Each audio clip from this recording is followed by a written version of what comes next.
thanks for what you do with your podcast and all the rest. You're doing a great job. Hope everybody keeps tuning in. You get a lot of good info, a lot of insights, understandings of how to get strong, how to stay strong, how to use your strength. You do a great job, dude. You make things better than they are in real life, I think. If you don't follow Massenomics, y'all do it. Social media, website, everything. Massenomics.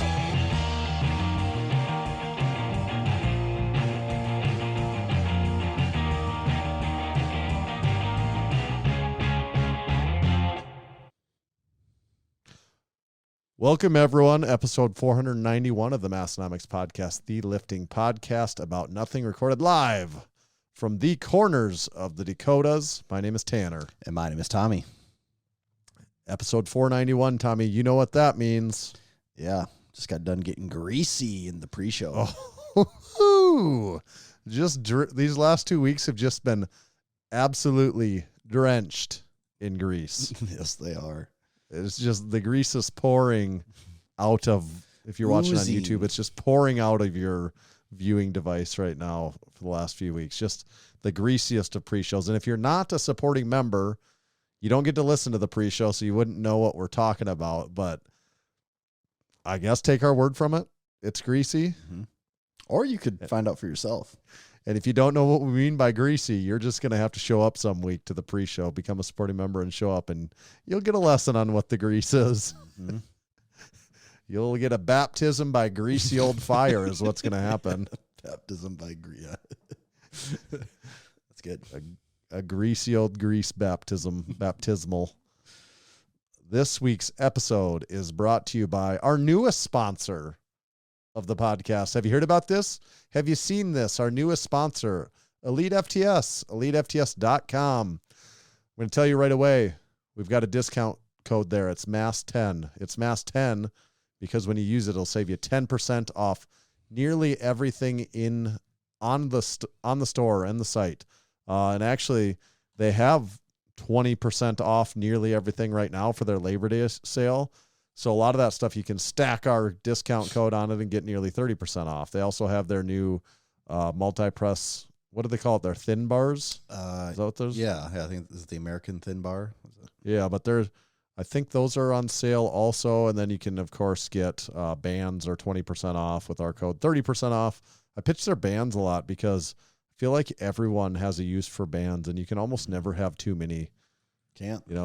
Get some other sizes, thicknesses of bands, and you'll find a use for them. I just about guarantee it. Check them out at EliteFTS.com. This episode is also brought to you by Build Fast Formula. Build Fast Formula supplements. They're just what works. Level up your life with innovative, clinically dosed, and research-backed supplements. I believe I saw, I don't know, get blasted with so many things. I think they just had a restock on their protein flavors. So vanilla ice cream is back. Chocolate lava cake is back. Cinnadoodle's back. Peanut butter chocolate, they're all back. They're all available. I mean, when protein's this good, it's hard to keep it in stock. So the restock is there. Go buy some. I'm a big fan of the chocolate lava cake. Classic, but I've tried them all. They're all very tasty. I can recommend them all. If you need some pre-workout, they got that too. You got your Full Blitz, Vaso Blitz, or Blitz 3D, all available, all good, all tasty. If you head to buildfastformula.com and use code Massenomics, you can save 10% on your next order. That's buildfastformula.com. Code Massenomics will save you 10%. Thank you, Build Fast Formula. We've got a particularly fun episode planned this week. You're going to have to wait for some of the particular details of that. But to just kick us off, I almost had to delay the podcast recording tonight because I was trying to listen to Tommy on a different podcast. He was on the Do You Even Lift Bro podcast, and I wanted to listen to it today so I could talk about it on this episode, and I'm still not done with it. I got quite a bit left to go, actually. Quite a bit? Jeez. Yeah, I got at least 30 minutes left. Oh, okay. Well, to be fair, I did extend the episode out on them quite a bit, from their normal length. I don't know who the hell these people are. I think they're doing these podcasts that are like almost 2 hours long. Who the hell's got time to listen to a 2-hour podcast? Who the hell's got time to listen to that? I remember when podcasts were 10 minutes and people liked it. I remember when I was only entertained by media that was 15 seconds or shorter, and Instagram didn't have 60-second and longer videos. My attention span was never. I remember when Vines were popular. I was just a Vine 8 guy. second. Yep. I remember when 8 seconds was enough time to get your point More across. than enough. And if you had more than 8 seconds worth of things to say, it wasn't worth saying. Exactly. That's what I remember. Mm-hmm. Now people are recording 2-hour podcasts. What the hell is a podcast? Where does it stop?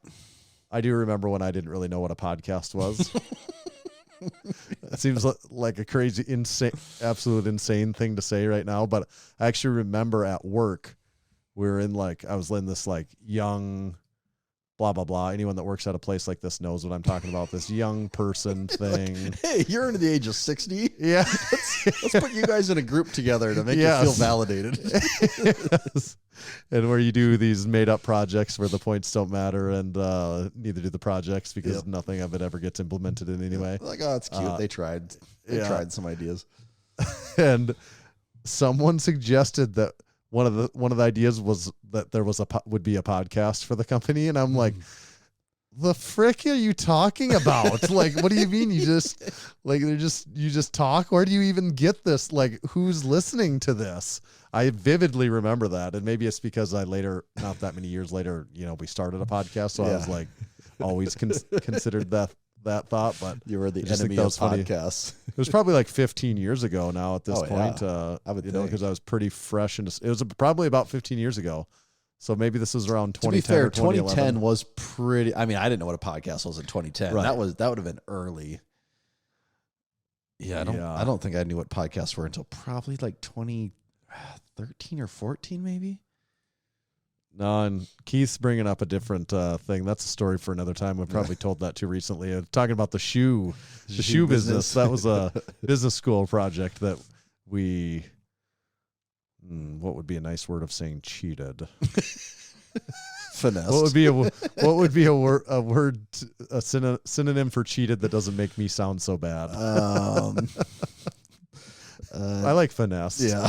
We finessed our way through creatively finessed our way through that project and did really, really well on it.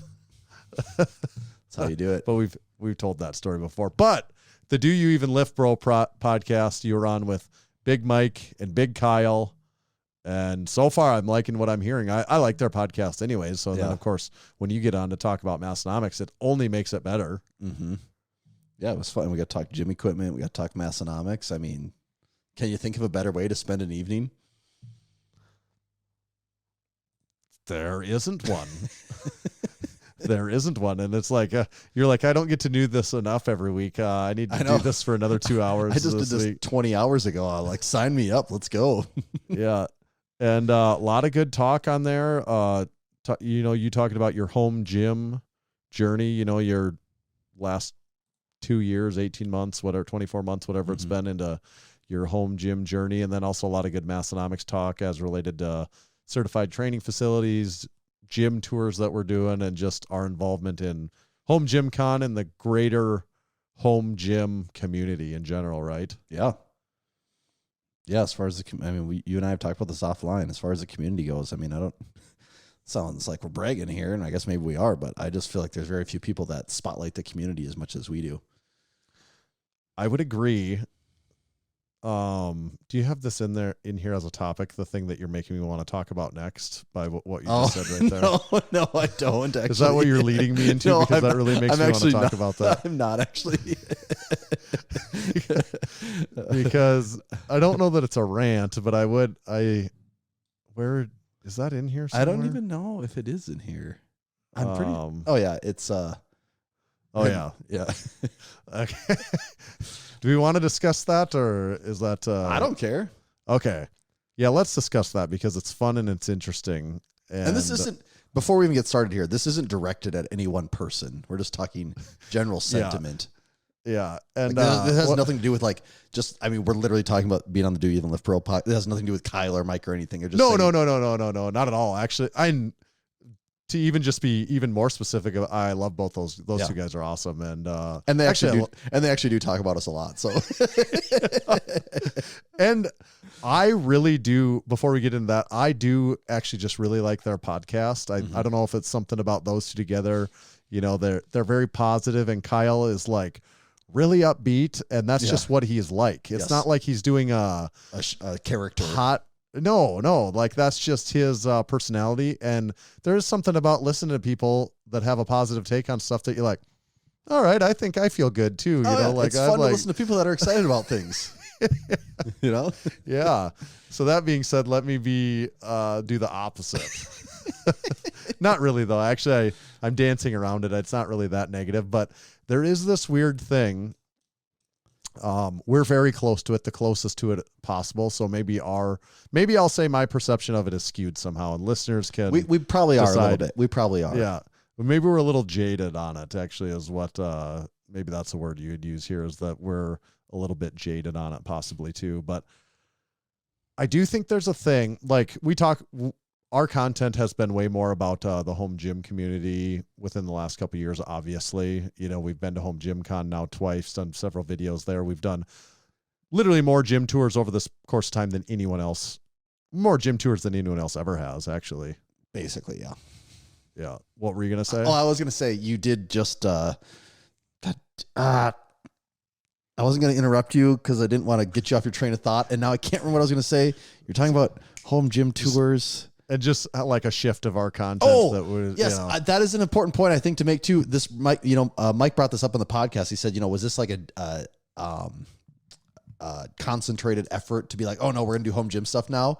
And I honestly never really thought about it until he asked that question, where it was literally, I mean, like I said on the podcast, you've been buying and selling equipment, looking at stuff since the gym started in 2015, and there'd be weeks where you're like, oh, I'm looking at this piece. I think I'm going to get this. And, you'd talk about the details with me, and I wasn't as informed because I wasn't the one researching and buying this stuff. But it's funny to think that all those years in the gym where we would be talking about equipment and the wish list items and what would be cool to get, we were always having those conversations. And it was kind of always like, yeah, like you would briefly maybe every couple months, I feel like you would talk about, I'm going to get this for the gym, or I just purchased this, and we'd say a little bit about it. But for the most part, those conversations happened offline. And it's funny to think like a lot of what we were talking about now, instead of just doing it all offline, we just do it on the podcast now regarding equipment and things like that. Right.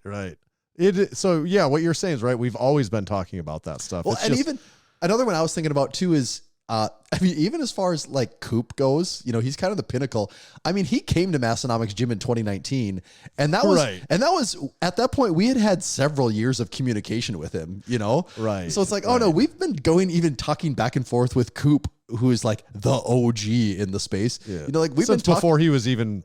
I mean, what's the hipster thing? Since before they were popular. Oh, I mean, it was before Garage Gym Reviews was popular. I remember, didn't he repost a picture of the original gym in 2015? I think so. And like he, our deadlift platform thing, he always liked, and that was 2016 that we had that video. So it's also funny to think about like viralish video. Not that we've had like this close relationship, but we've had communication with Coop for almost 10 years now, which is also a funny thing to think about. Right.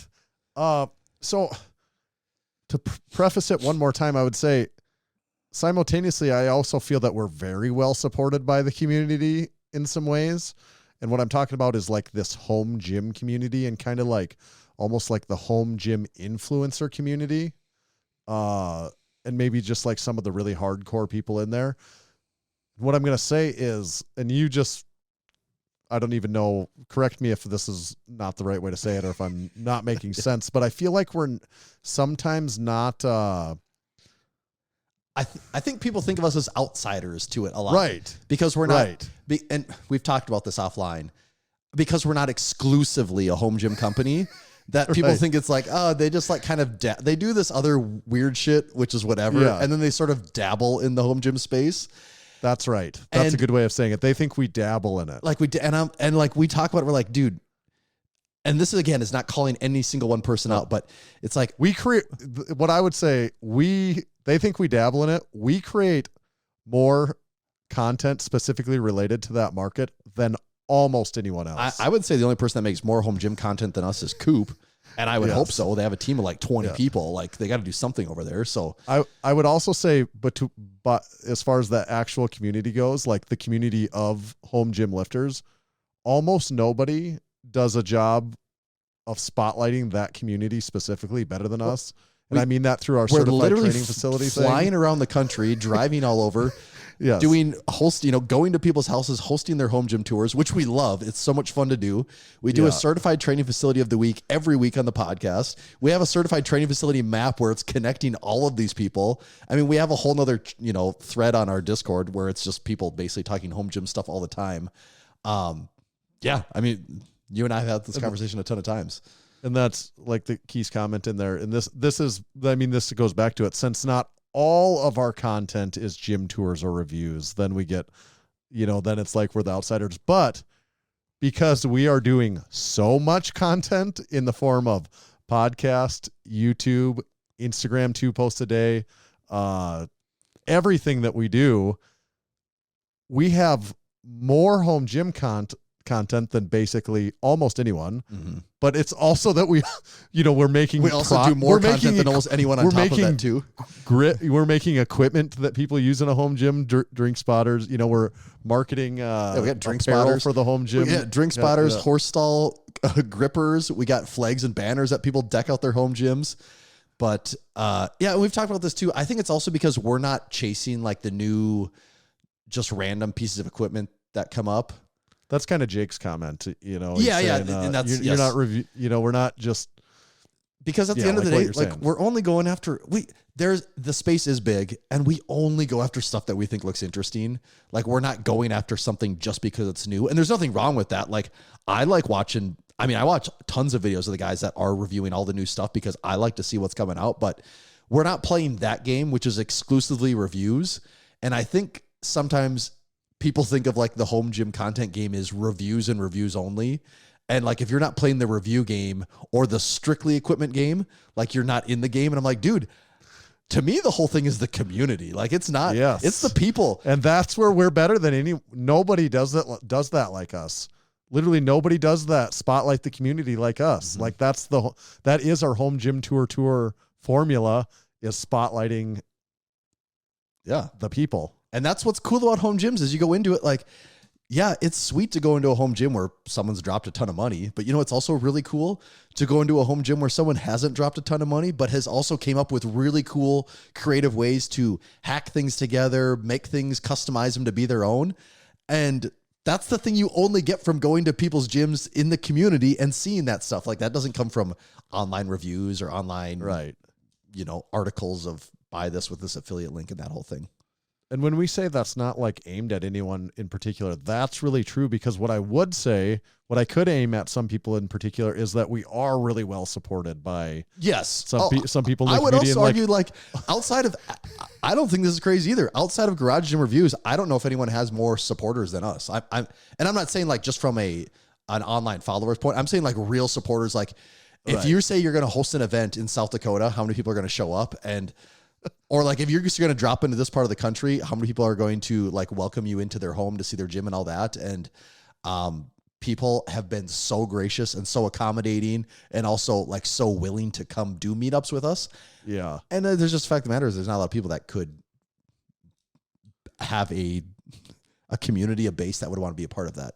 And a ton of the hardcore home gym people, even like the other people that are producing content or making equipment and stuff like that, are literally supporting members of Massenomics. Yes. We talked about Kyle. He obviously is. I mean, I'm not even going to name people because there is literally... There's a good chance if you watch someone's video or Instagram, Jake, they probably are.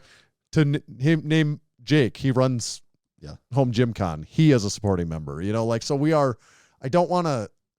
That's why it's not about anyone specifically, because what I can name is specifically the people that do support us, and there is a ton of them. It's not more even people... support. That's a weird. It's what you said. It's like that. It's like, oh, those guys are not quite like. Those guys aren't quite like. They're not doing our thing. Well, that's. I think it is just at the end of the day. Gluck is a supporting member. Yes. I think people, a lot of it. Brandon honestly, is. Most people that you think of that produce content are probably a supporting member. Like that's not an exaggeration. Like it's the truth, which is awesome. Which makes this conversation so funny. But I think what we're trying to verbalize is that sometimes we get the perception online that Massenomics is like maybe like a meme company that also happens to sometimes dabble in the home gym space. Right. And I'd be like, I don't know. By actually sheer amount of time, we probably do spend more time on the gym, home gym community, people. I mean, between supporting our supporting members, certified training facilities, a gym tour almost every week, like we have hours of content damn near every week that's just showcasing people. And I love it. I'm so glad we get to do it. Like, it's so awesome. Like, I'm glad we're not reviewing like 10,000 different variations of a functional trainer every week. I would lose my freaking mind if that's what our channel was.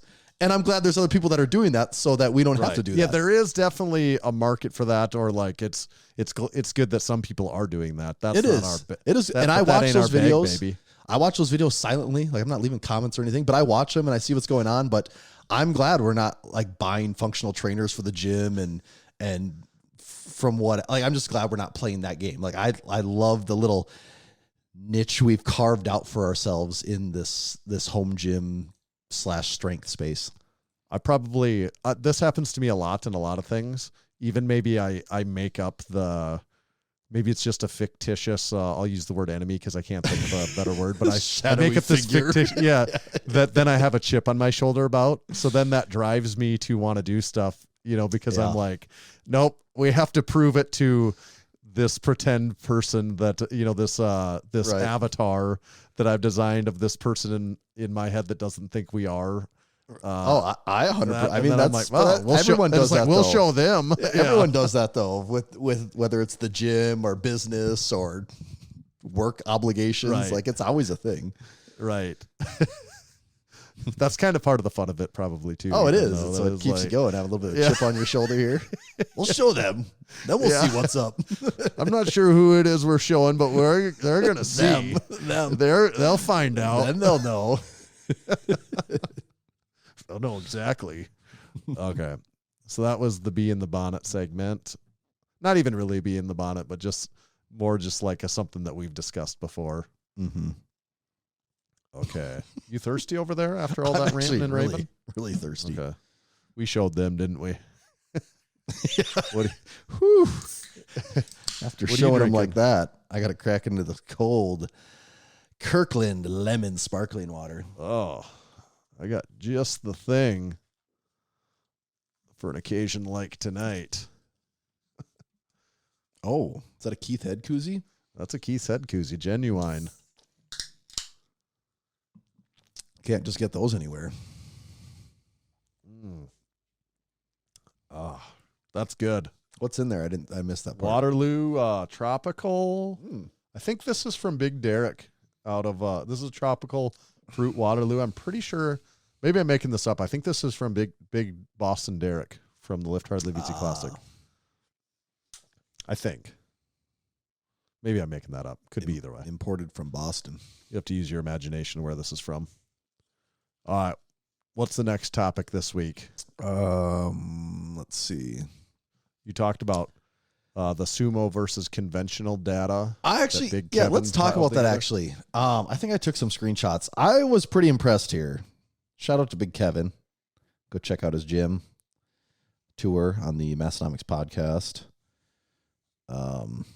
Kevin, a man Ray of, Hill Strong Gym, RSG. that's right. Kevin is a man of many things, and data crunching, number crunching happens to be one of them. And I don't know if I'm going to try and give the Cliff Notes version of this because I just read the whole thing. I might have to actually read a lot of this. But Kevin there was some debate about, how did this start, Tanner? I was paying attention to the Discord. There was some comments about sumo versus conventional being cheating, and Well, and I think there was some comments like someone hypothesized that I think all of the biggest deadlifts are sumo or conventional or whatever. The biggest deadlifts for tested were conventional. Something I can't remember. Someone might remember. there was just some people kind of saying some things about what's the biggest deadlift of all time. What stance favors this person, and what stance favors this federation. Deadlift bars versus stiff bars versus super heavies versus natural versus whatever. I think deadlift bars favor sumo deadlifters even more. It was the general hypothesis. So that's okay. So I'm going to throw some facts and figures out here that Kevin did. Again, I haven't double checked Kevin, but the way I know Kevin, these things don't need to be double checked. He's dotted his I's. It's good enough for NASA. It's good enough for Massenomics. That's right.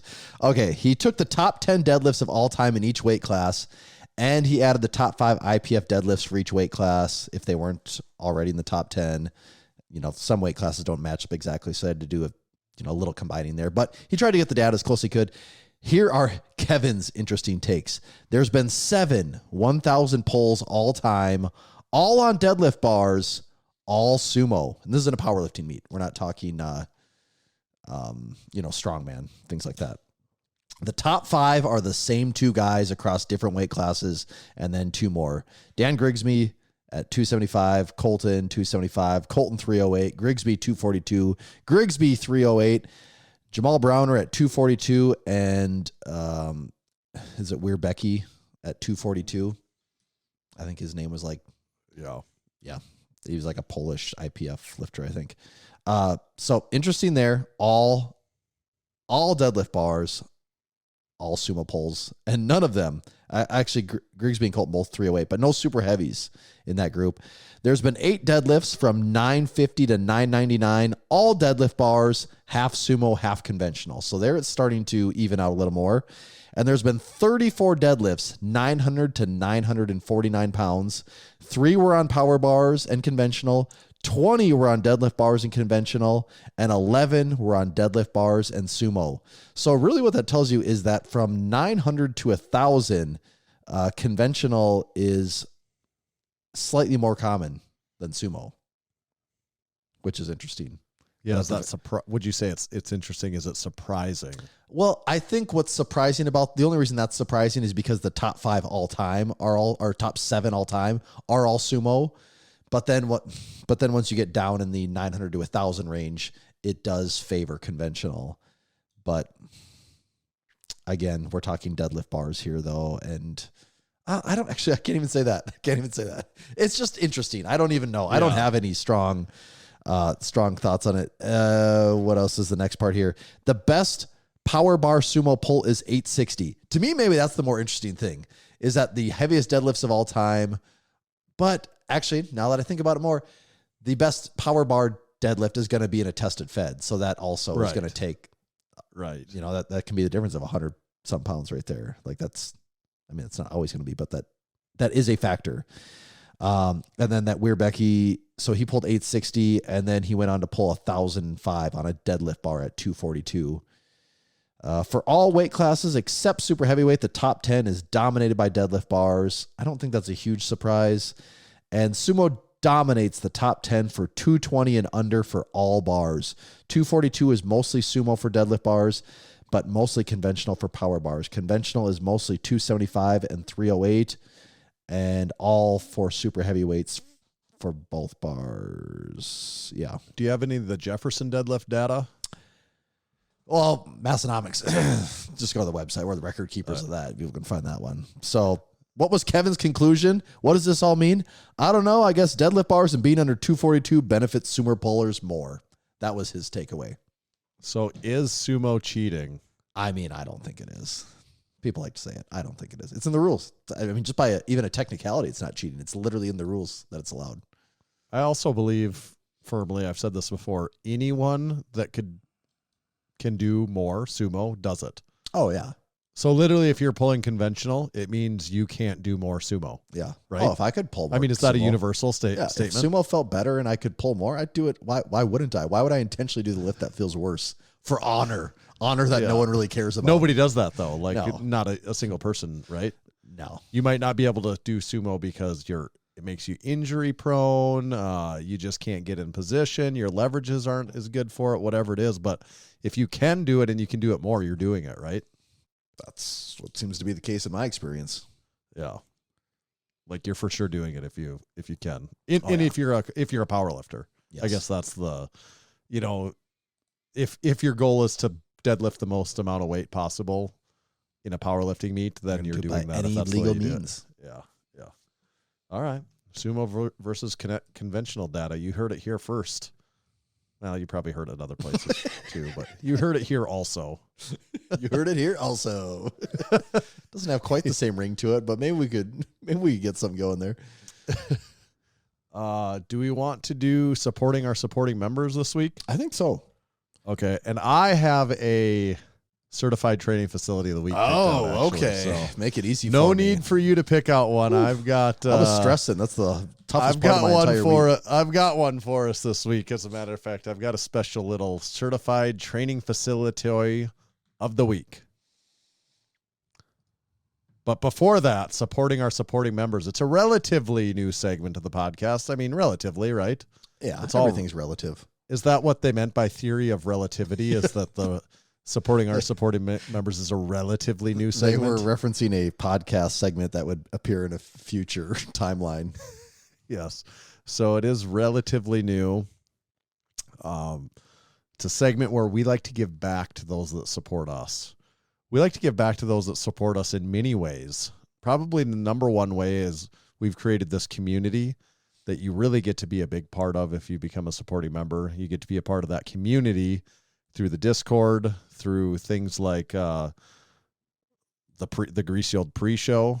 There was 40, 50 members watching along, chatting, having fun while we while we had hosted the pre-show. It's unrecorded, uncut, so it wasn't recorded. But I don't know, how else do people get on the community? They come to our events like Crew Falls, which we're hosting later this winter. They come to the Lift Hard, Live Easy Classic, and basically everyone that's in on that and having fun and participating is a supporting member. Yeah, basically. You also get more minor things like a discount code, early access to drops. The inside hookup on where to meet up at the Arnold, Home Gym Con, places like that. Yep. But the number one thing, at least as of right now, huge news. Stop whatever you're doing. Listen closely to this.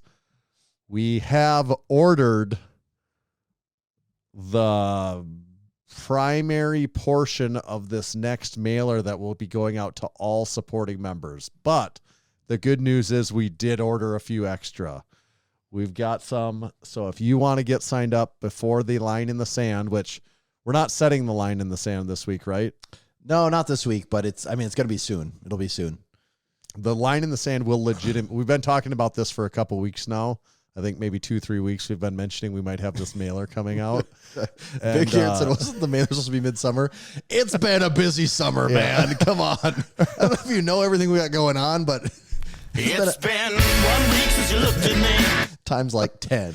It has been crazy as far as Massenomics goes lately. I will say this, it is going to be worth the wait. It is now our early fall mailer. We had this big powerlifting meet this summer. I don't know if people knew. It took a lot of time. It's really good though. So my word from the wise is get signed up right now. This is going to be one of your last few warnings. The line in the sand is coming very soon. Tommy's sharpening his stick and he's about to drag it through the sand. It's a bad and day we'll to tell you be when some that is. sand. Yeah, you're going to get a line put through you. And also, if you're a current supporting member, make sure to send me your address change if you've had an address change so that this can get to you. This is going to be freaking sweet. Now, after seeing like the final proofs of what is going out, this is freaking sweet. It is going to be probably the coolest one that we've had, and it's going to be the most engaging. I think it's going to be the most engaging for There's everyone some that gets luck it. involved, you could say. Yeah, there's and it's not a scratch ticket again. No. If anyone's thinking that, I'll tell you right now, it's not that kind of luck, but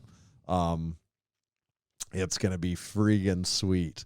This week's supporting our supporting members, Big Cody and Big Scar, took their reigning strongest couple trophy on the road and competed in a lift run hang comp this weekend at Muscle Beach. It was a weightlifting meet plus a 2-mile run. Big Jordan competed in and won his parking lot strongman competition with Scance as the judge. Sounds like nepotism to me, but who are we to decide what the Canadians do up there? Hey, that's just playing the game. That's, what do we call that? Finessing the rules? Yeah, I get. Yeah, that's a finesse of the Finessing rules. the judge? Yes. Big Gary made a suggestion that we have a 30 crew under 30 list. I think that's a funny idea. Great suggestion. Actually, it's kind of like what you talked about at work. You know, you got to keep the younger generation involved. Yes, our 30 crew under 30, highlighting. We could easily have that. Like, there's some cool stuff going on. Mm-hmm. That is pretty good. 30 under 30. 30 crew under 30. So maybe we'll do some more thinking on that. We could also do probably a 40 in their 40s. That would be very That would easy. be an easier list. Hard to fill get it up down than to 40. I think we'd have trouble. We'd have an easier time filling the 40 under 40 than the 30 under 30. Yeah. Okay. Big Jake is now officially Pilates Reformer Instructor certified. Oh, damn. Yeah, so that's big news. Big Kidney got silver in the javelin at the World Transplant Games. Oh, hell yeah. Does that mean you've received an organ transplant? I think so, yeah. I think it's his kidney, presumably. I didn't know there His was a name's thing Big for that. Big Kidney, yeah. He also, I think, got like 5th in the discus. Damn, okay. Yeah. Big Jordan, what was the details on this? I had this wrong. I want to double check now. Let me check live because I think it was just he posted something in here tonight. What? Big Jordan got 10th at Natural Strongman Worlds. I got that right? He competed at Natural Strongman Worlds in Ireland this past weekend, finished 10th overall in the under 105 kilogram category, and took the event win on axle deadlift for reps at 280 kg for a set of 5. Ooh, okay, yeah. About, what, 6? That's a lot. over 6 bills. Yeah. That's a 6+ bill deadlift for 5 Yeah. at U105 kg BW. At U105 kg BW, am I right? Yeah, keep up, people. Come on. Big Buzz was this week's guest on Unpaid and Underrated. Go give it a listen. Big Buzz, as seen at such places as Home Gym Con and the Arnold. Big Buzz from Home Gym Con and the Arnold. Yeah. Okay. Certified Training Facility of the Week. Yeah, hit me with this thing. I want to know. Actually, before we get to there, if people haven't checked it out lately, Tanner's done a little finessing of the map himself. He has fixed the map, so now anyone that has any Hall of Fame status, There's layers to this has thing. been prioritized. Literally, there's layers. Yeah, so if you have a cup or a jacket, your icon appears above the top, which makes it really easy to see where the hotbeds in the country are. Tanner, have you noticed this? Yeah, it does. There's very And you much can- a SoCal hotbed. There's kind of that upper New York area. You got a little bit on the East Coast down there. Obviously, the real heart of the Midwest is represented pretty well. Yeah. South Dakota. Yeah, what I'm actually seeing is that the Northwest is really underrepresented up there as far as Hall of Fame members goes. Yeah. Who will be the first? And we have had some Northwest traveler. A lot of there's these people making moves. That's why I'm actually genuinely surprised because I figured there'd be a few from there. But yeah, the opportunity is open for the taking. So you said Hall of Fame members. Did you also say that if you've had a gym tour, even if you're not a Hall of Fame member, you're still on the higher layer also? Yeah, I did not say that, but yeah, that is an important note as well. And on the certified training facility map, we are now almost up to 350 certified training facilities and counting. And the more this almost goes without saying, but the more we get, the cooler it is, right? I mean, it just keeps getting cooler all the time, and kind of adding these little features here and there just add to it continuously. We're not just, this isn't a set it and forget it map. We're trying it's a living, breathing thing. Yeah, it's an organism. And you know me, I love a good organism. Yes, you do. You've always said that. Okay, Always said that. Where are we taking you this week on the certified training facility of the week? Let us head to southwestern Tennessee. Okay. By the Memphis area. Are you familiar with Memphis? Have you heard about this? Have you heard about Memphis? I have not seen it, but I've heard about it. I actually gotta say, I was not that until thinking about it right now. I probably thought about it other times, but I wasn't really that aware of the geography of Tennessee. That Memphis is so southwest corner. I've got to. You know that? I got to be full transparency here. I wasn't really aware of that either. Yeah, not particularly relevant to anything that's going on here, but just something I noticed. Yeah, it's basically like almost like Mississippi and Arkansas. It's like a little triangle. I mean, they're right down there. Yeah, it's like the four corners. It is. Yeah. Is that? Arizona, New Mexico, Colorado, Utah. You ever been to the Four Corners? Yep. That's what it is. I haven't been there. I've heard great things, though. Have you heard about this? Heard The Four really Corners? good things. Perpendicular lines meeting, intersecting. Okay. We're going to go to very nice gym. Okay. I was wondering if you're going to say this. And I don't know that you need to look at the video as much as the pictures, because you do have to have a video on there also, but we could just go to the pictures. This is Big Nate Verde. Very nice. His gym is very nice. So you want to start taking a look at the pictures here and tell me what you see? Yeah. Okay. I just did a quick look through here because I've never looked at this gym before. So it took me a second to realize this. This is pretty cool. Does he have he's got a wall mounted rack, which, okay, yeah, people have seen those, but he also has the platform, The pulley system platform. It's kind of like the hide-a-bed or whatever that's called, but he's got that for his gym. He's got that for his rack and for his platform. It all flips up to the wall. That's cool. Yeah, that's kind of cool. And it's a pulley mounted to the ceiling that attaches to the platform via a rope that you can that it flips up like a hide-a-bed or a Murphy bed, right? Murphy bed, yeah, that's I think what it is. Yep. Yeah. Yeah, so that folds up to the wall, which is cool. The next picture shows it all folded down. So he's got the rack there, and then the plates mounted on the wall. You can see the bench laying down. Obviously, he's got the certified training facility flag. The certificate and the license plate are there too. So that setup, very compact, very set it and forget it, get it out of your way when you don't need it. I like that part of it. And it's really close to the garage fridge. Yeah, actually, the garage fridge is right there, so you never got to worry about being thirsty when you're working out because you can just touch it. He's got a couple bars there. Mm-hmm. Blue Cerakote one.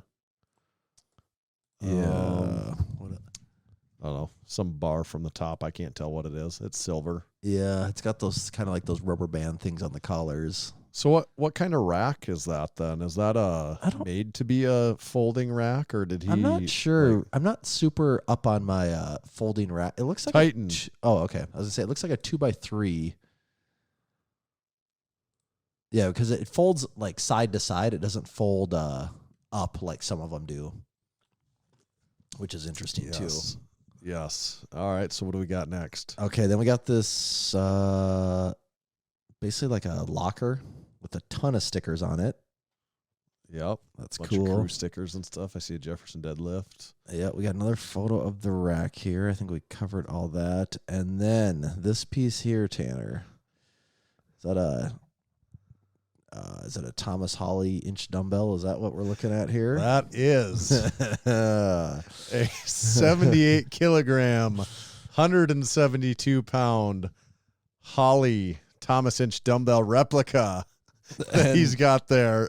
And do you think that seems odd in his gym with everything else that does that stick out to you? Okay, I got to ask though. I'm confused. Look at the easy curl bar leaning in the corner. Of course, yeah, it's a corner. There's going to be an easier curl bar stacked up in it. Okay, I'm confused on my timeline here because I kind of know what's taking place a little bit. So you acquired this replica.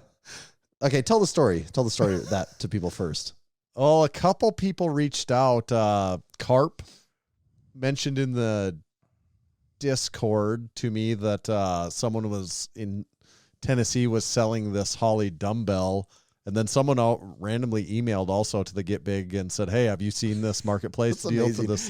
That you have these like network of people that are just like, I think I know a guy that would be interested in this.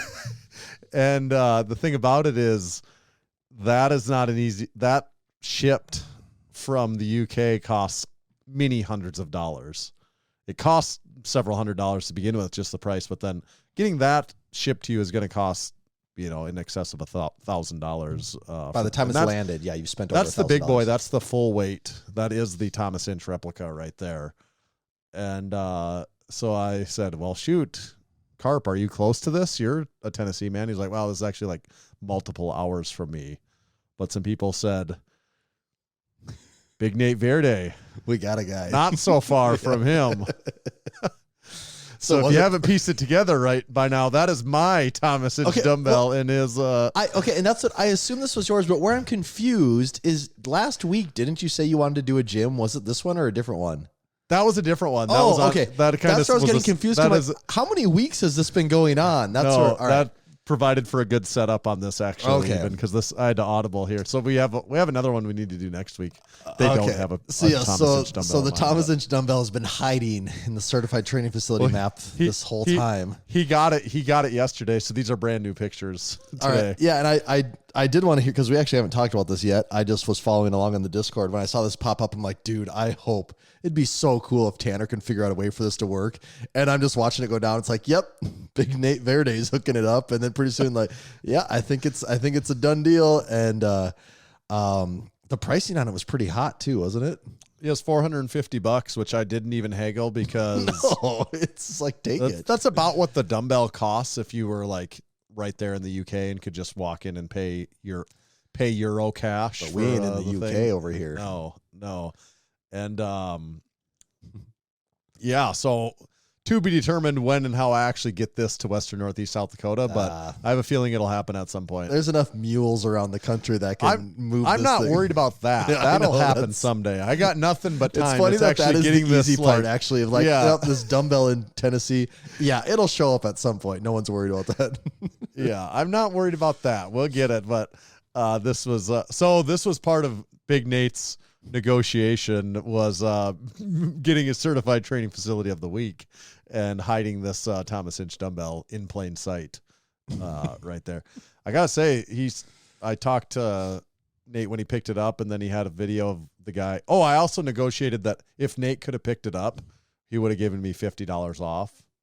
But Nate did let me down and was not able to pick up the Thomas Inch dumbbell. Oh, you're saying like actually? No, like literally picked it up with his hand. Yeah, it's a confusing phrase. Yeah, but sorry. If he could have lifted it, I would have saved us $50. But he was not able to. The guy he got it from has enormous hands, and he could do it. I assume he has been able to at times. I think he tried in the video and couldn't quite get it. Okay, but I'm saying his fingers were kind of long, but if you tape two of my fingers together, that was each one of his. Okay, so why was there a video of the guy doing it though? I'm confused. Because Nate got a video when they were messing around. It's really, the timing on this is actually really funny because we just did the Massenomics gym tour this past week. That was our video. And in it, you do spend some time talking about the replica dumbbell. You lift it up and say, yeah, it is on my list to get the full size one someday here, for people. And not even a week after that video comes out, the full size has been acquired. Yeah, that was an easy buy. That was a no. Sometimes things comes up and I have to just really debate: is it worth it? Do I really want it? This was I want this and I want it now, and I have to make sure that that I get it and that somebody else doesn't because I want it badly at that. Which is funny though, pretty likely no one will be able to lift it. Well, I really want to see this in the gym to see if anyone's going to be able to lift it. There's like 10 guys that can lift the one we have now really easily. And you think it's not that much more, it's only how many more this one, ours is about 145. I think it weighs out, and this one is 172. So it's about 30 pounds more, but 30 pounds on grip is a lot. It's a really big difference. 30 pounds of one hand grip is a lot. Yeah. Even percentage wise, you can say it's 20% heavier, 20 to 25% heavier. I don't know. I'll be very curious. I think there's only approximately maybe 100, and I think the people say 100. From what I've seen, the number's closer to 150 that have definitively lifted a Thomas Inch dumbbell before. That would be that doesn't mean that more people haven't done it. But because also how many people have even been subjected to one in their life. Exactly. Yeah, that would be really cool. But there's a couple really big guys at the gym that can do a lot of good grip stuff. And they got big hands too. Eventually. Yeah, because you can't be just good at grip stuff. You also kind of have to have big hands for this one. Right. I'll love to see feasibly it won't be me lifting it, but it'll be fun to have and fun to try and just to know if someone does. I feel like that you got to get a picture on the wall of Massenomics, a picture of them holding it if they did it. Yeah, if you can lift that one, it means something. Maybe Well, we're gonna have a list. Actually, there's gonna be a Thomas Inch dumbbell list on the wall, and if you lift it, you get to put your name on it. That's it. That'd be really cool. Yeah, that's gonna be a thing. Yeah. So someday that'll be here. So if you're listening and you're planning on making any trip from the Tennessee area, west or north of any significance, we can get this relay started. Like the next person, let me look at my map again. If you're in that Tennessee area and say you're headed up to Kansas City, let me know. We could get this thing to Kansas City. Say you're headed up to Chicago. That could be a big leg of the relay. Basically, if you're heading any direction north, yes, we got people. Like that's actually not the problem. Is if you're heading north, there's tons of people that can meet you for the most part along interstates probably. Yep. Could be Home Gym Con 2026. That's Big Nate is listening. He mentioned it. That could be a very potential thing, getting it to Louisville. Of course, we don't drive there. So someone's, it still has to make a leg somehow. So the Arnold, if anyone's making their way towards the Arnold, when that comes around, there's a lot of people moving at that point. That could be a way to.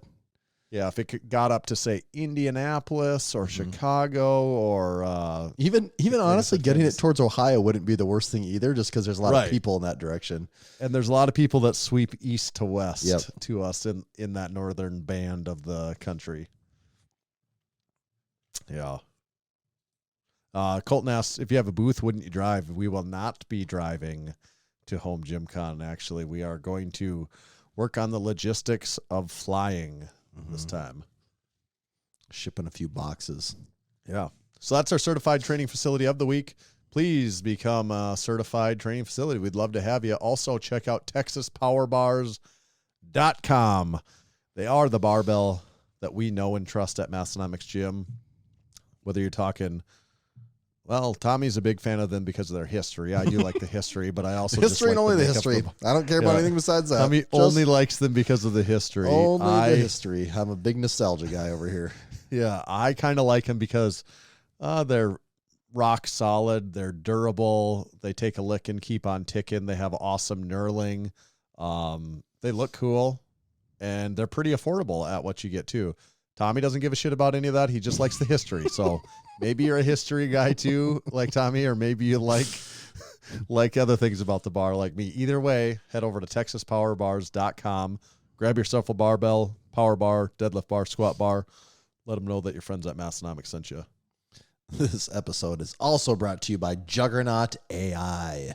Juggernaut AI is the smartest program for you. They deliver principle-based coaching through cutting-edge technology to help you get the best results of your life.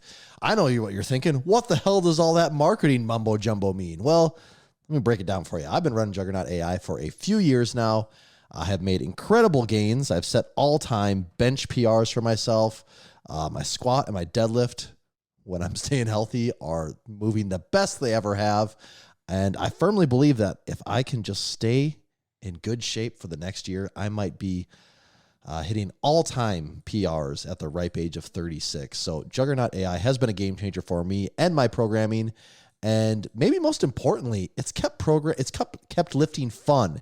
It's offering enough variety to keep things fresh without getting too stale, but also keeping me getting stronger as the weeks go on. I highly recommend it. I've enjoyed using it. Tanner uses it. Tons of people at the gym use it. Tons of people listening to this podcast use it. If you think you want to give it a try, head on over to juggernautai.app and sign up on the website. You can use code Massenomics and you can save 10% on the subscription of your membership. It brings it down from about $35 to about $32-ish a month. The important part is you have to do it on the website to get the discount. So juggernautai.app, code Massenomics will save you 10%. Thank you, Juggernaut AI. Tanner, that just reminded me when I was talking about ads. You read the ad for EliteFTS, and they had the interview with, is it Eric Helm this week? Yes. Did you listen? I thought that one was great. I love that. I like Eric Helms. I want to get him on our podcast, and he has never been able to get a hold of him. I really enjoyed that. And sometimes, I'm a fan of Table Talk. Sometimes it can get a little repetitive with just the guests talking about how much they lifted or whatever. Right. And there's nothing wrong with that. Not every episode is for you. You're saying you like certain episodes. And sometimes I feel like I've heard this story enough times, but his was really, really good. I really enjoyed listening to just his story, his experience, and their science-based, research-based approach that they take to things. I enjoy that episode. I would recommend that one to people if they haven't been following Table Talk lately. He's really well spoken. He's really articulate. He's also pretty funny. So he makes for a good listen on a podcast and has a ton of experience. I was gonna say he's got a lot of experience. Right. Too, I mean, from powerlifting to coaching to bodybuilding to scientific training and studies through multiple programs across different places in the world. I mean, the guy's done a lot of things. You can't deny that he's really devoted his life to the pursuit of strength in like the highest tier. Yeah, good call out. Great episode. I agree. Should we kick out the live listeners before we get to the title topic? God, yes. Okay. Thankfully. While we do that, I would just mention, just as we spoke, someone's supporting membership got canceled. So could you imagine canceling right before this mailers go out like that? That would be terrible timing. I couldn't imagine a worse thing to happen to anyone. Yeah, there is no worse fate than canceling your subscription right about now. Or maybe even worse, you didn't intentionally cancel it. Your credit card number expired and you didn't put in a new one. Yeah, that does happen. I don't know if are people know that. Just exiting the Zoom chat on their own willingly? Oh, God, this no. time? Not a single person. Oh, yeah. Does, okay, so that's it on the Zoom call. Does anyone have anything to add? Oh, thanks, everyone. Thanks. Thanks. All right. They're all out of here. Really good meeting. Thanks, everyone. They're all out of here. Thanks, everyone. All right. What is today? Oh, first of all. All right. This is a surprise title topic for Tanner. The working title for now is gonna be Tommy's Home Gym Cardio. Hello. So, all right, Tanner. We're gonna start this. I want you to take a guess. I've recently acquired a piece of cardio for my home gym. What is that piece of cardio that Tommy acquired? Well, let's analyze this as deeply as someone could ever analyze this question. Let's broadly speak of options. Could be a treadmill, right? A lot of people get treadmills at their house. That does fit the title of cardio. Yes, that could be an option. Could be a bike of some sort. Very common piece of cardio equipment. Could also be, yes, that is a piece of cardio too. Rowers are particularly timely for us. I'm assuming it's a stationary piece of cardio. You could say, well, I bought a sled. That's a piece of cardio equipment, right? Because you're pushing a sled. It's yeah. So I don't think it's that. I'm going to say it's a more conventional piece of cardio equipment, which to me would typically be a treadmill, a bike, a rower. It could be a ski erg if a ski erg popped up.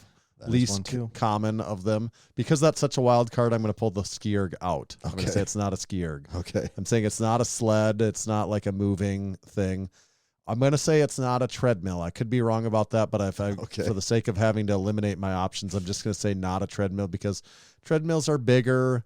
It's kind of just running and walking. It's the easiest thing to replicate without a piece of cardio equipment. Yep. So it'd probably be I'm going to assume you're going to have one piece. It wouldn't be the first one that I would guess if I'm just strictly guessing. All right. So I'm going to remove the treadmill. So I am now down to a bike and a rower. And if we're talking a bike, I'm going to split the bike into two categories. It could be a stationary spin bike, or it could be an air fan bike. Okay, you're really covering all the bases here, actually. I was not expecting this analysis, but I am enjoying it. So, air fan bike would be, I've got the Rogue Echo bike, or what's the assault bike or an assault Airdyne. bike? There you go. Or an older Airdyne. It could be an older used Airdyne. You can usually get those for $100 or less. So that could be your cheapest entry point. If you were really hard up for a piece of cardio equipment, you could have probably bought a Schwinn Airdyne anytime in the last few years. Mm-hmm. But maybe you just decided that you really want some. It's going to be winter soon, so maybe you're thinking, I need to get something, and maybe you wanted to just pull the trigger more recently. Also a rower, and I know we've talked about rowers, and they could be, if it's a rower, it's a Concept 2, other versions of that, and that's about all I know as far as rowers. You know, when I say other versions, there's different brands that are kind of just like a Concept 2. Yeah. Yep. Oh, so which of those could it be? I know we talked about a rower, so I lean towards you found a used Concept 2 rower. I think either of these would be a great choice. Maybe there's some other options I completely overlooked, and maybe it really is the ski erg, or maybe it's option Z that's none of those common things. But I'm not going to say that that's the case. So I'm back to, is it a rower or is it? I'm going to say if it's a bike, it's a fan bike. Although it could be a spin bike, but I'm just going to say it's a fan bike. Okay. Just wait. That's not my final answer, though. Okay. So I'm just saying, is it a rower or is it a fan bike? Those are my most two likely scenarios. Both seems to be, I don't know if one is more commonly found available than the other.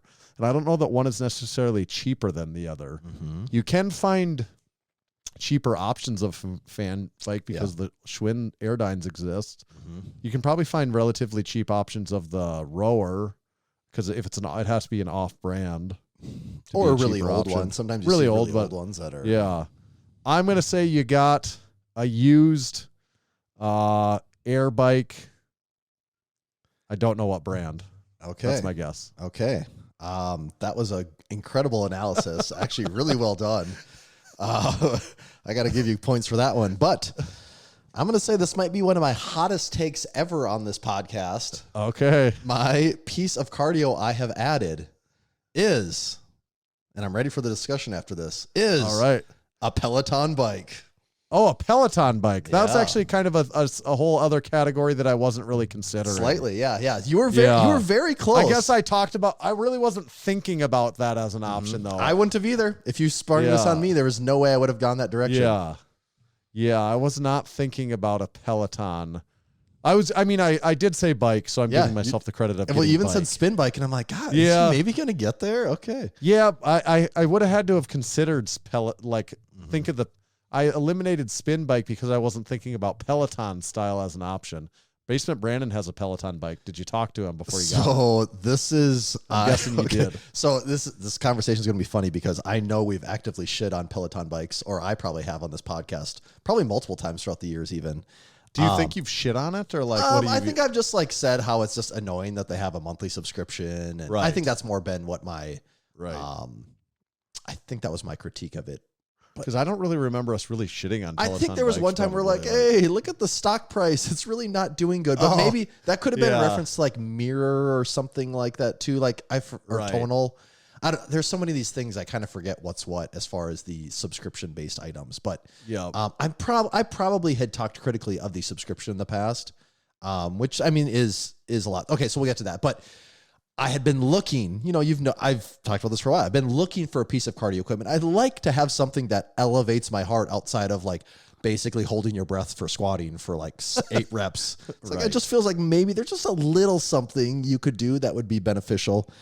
And the other big one is preferably would be something that I can do in my house. And, there's a lot of days where my wife is gone. And so having something that I can do when either the kids are in bed or just that I can just take care of quick would be ideal. Yeah. And I just was not sure what that was. I kind of kept leaning towards the rower. I'd actually sent you some rowers I'd been looking at. I almost bought one the other day, but it happened to be about an hour and a half away. And I'm like, it's an hour and a half away. It's like, give me a reason. If this thing's here after 3 days, okay. And the day that I was just about to make the offer is the day it disappeared. So I'm like, okay, yep, all right. Don't have to do that one. And still had not decided what that was going to be. Really did not know.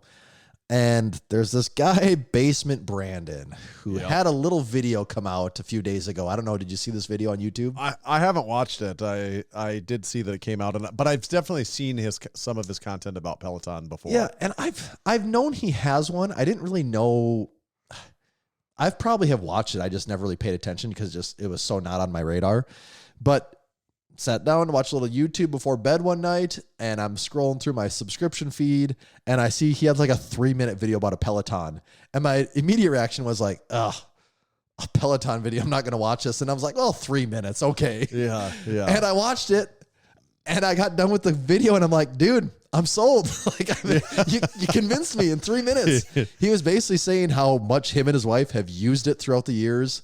He said they both love it. I think he said he uses it. I don't know. Go watch the video. I think he said he uses it like 5 or 6 days a week. He uses it all the time. He said he finds the classes like fun, and he basically said it makes cardio fun. Like I think he said he's had several cardio devices over the years, from Echo bikes to that he hasn't used whatever, and he's like to what he's used for he's like whatever you might have to say about it, this is the thing that has managed to keep me fun and engaged with cardio. And I mean that is the game with fitness, is like you find the thing you like. Luckily for us, the thing we like is lifting weights, and so like that's easy to do, and we've never had to stray far from that or look for something else. But on the cardio side, I've never really put much of an effort in, but I've never also found something that I'm like, oh yeah, this is really, really fun for me. And the two cons of Peloton, two big ones, would be the initial starting price. So a new bike, it starts at like, depending on the package, anywhere between like, I can't remember if it's $1,200 or $1,300 and like $1,700 or $1,800. Not cheap. You might even say more than that, though. I don't know why. Just because it seemed like it's an expensive name in my head. I know. Like in my head, it was like $1,500 is what it, like, that's what I figured. And Brandon's video is, he was saying, the COVID rush is done. Everyone has now decided, I mean, there's not many things in the fitness space that have a bigger name than Peloton, No. And he's like, these things are always on Marketplace. A lot of times $500 or less. And I'm like, $500 or less. Okay, you got my attention now. Yeah. He's like, if you're in any market, you should be able. He's like, he said he had the lower end bike that and also I didn't know this on Peloton. The bike has been essentially the same for like 7 years. They haven't like changed it. Okay. So outside of buying just one that's older, maybe has some more usage on it, like a bike from 2021 is the same that they're selling new today. So you're not missing anything there. There is an upgraded bike, and like this upgraded bike is like $2,500 or $2,400. But he said he actually liked his Peloton so much that he sold his current bike to get the upgraded one that does like an auto resistance thing. And he sold his old one for $600 and got the like $2,400 bike for $600 on Marketplace. So like he found a used version of a used version of the updated one, $2,400. He found it for $600, which is also the price he then sold his lower end version for. And so he couldn't afford not to. Classic I mean, at that point, you upgraded for free big time. Yeah. And so he's got my attention. I'm like, well, as far as our part of the country goes, I live in a somewhat bigger city. Like, what are the options? And it was frustrating at first because it was just like $1,000, $950, $850, $950, like all these bikes. You're like, where's the $500 for $850 to $1,000?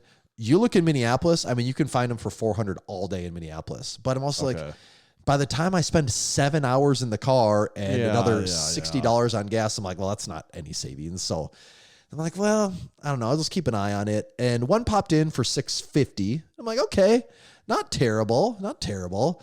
Half off at least. Half off, right? Yeah. Like, I can live with that. Another interesting thing that Peloton does is, because they do at least acknowledge that the resale market exists, is you can get the serial number and from anybody, and it will tell you roughly how many hours the bike has on it, when it was miles used, they got or something.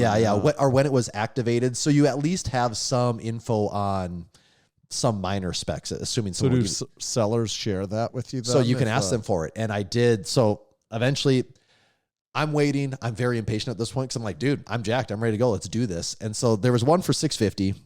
I was messaging the guy back and forth. Eventually I say, hey, would you do $550? He says, I'll do $600. And I'm like, nah, okay. It's not the worst ever, but the sweet spot, I mean, the deal is $400. $500. The deal is $400. Okay. And the deal is $400, like that's the deal. But I'm also like, I don't live in Minneapolis where those exist. Right. And so I'm like, oh, if I anywhere below $600, we're talking a difference of $100 and some dollars. I don't care at that point.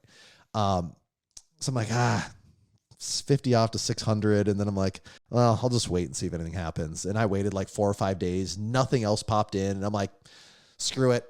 Am I going to like be annoyed over $50 to $100? I don't care at this point. I'm like, based off of this, if I'm done with it, I'll just sell it for 600 and I'll be out the same. Like, it's no big deal. So yeah, I get the info from the guy. He gives me the serial number. From what I could see on the Peloton website, it was activated in like January 2023. It said it had roughly 100 hours on it. And I'm like, okay, in like 2-ish years, 100 hours, it's like less than an hour a week, which for a bike isn't very much. I mean, to me, that just seems like pretty minimal time. So like on the initial passes, it seemed like it was fine. So yeah, I say, let's do this. So I go to the guy's house on Friday, and I go pick the thing up. And the guy was really nice and everything, and helps me load it up because the bike weighs like 140 pounds. It's actually pretty. I was going heavy. to ask if it's heavy or It light is. or what It's just heavy and awkward enough that you don't really want to have to move it on your own. Right. And then it's got that big screen, so you have to take the screen off the front and take some pieces off just to load it into a Tahoe. Is that easy to take off and stuff? Yeah. I mean, you pop off a back plate, and then it's like 4 Phillips screws, so like Okay. it wasn't too bad. So I get the thing home. So now when we're talking Peloton. The story with Peloton, there's a couple things. The big one is, all right, you have the piece of equipment, sure, whatever, you spend $600, whatever that ends up being, $400 if you're lucky. And the subscription, which is not bad, I would say, first of all. No, That's as far as not equipment bad. goes, Yeah, and like, that's pretty good. I feel like even if I have this thing for 6 months and I sell it for $450, I'm like, oh, I got $150 worth of fun. Like I have no issues with the price of the device used. No, that I part does agree not. with that. That part does That's not not bug me at all. That's not a negative.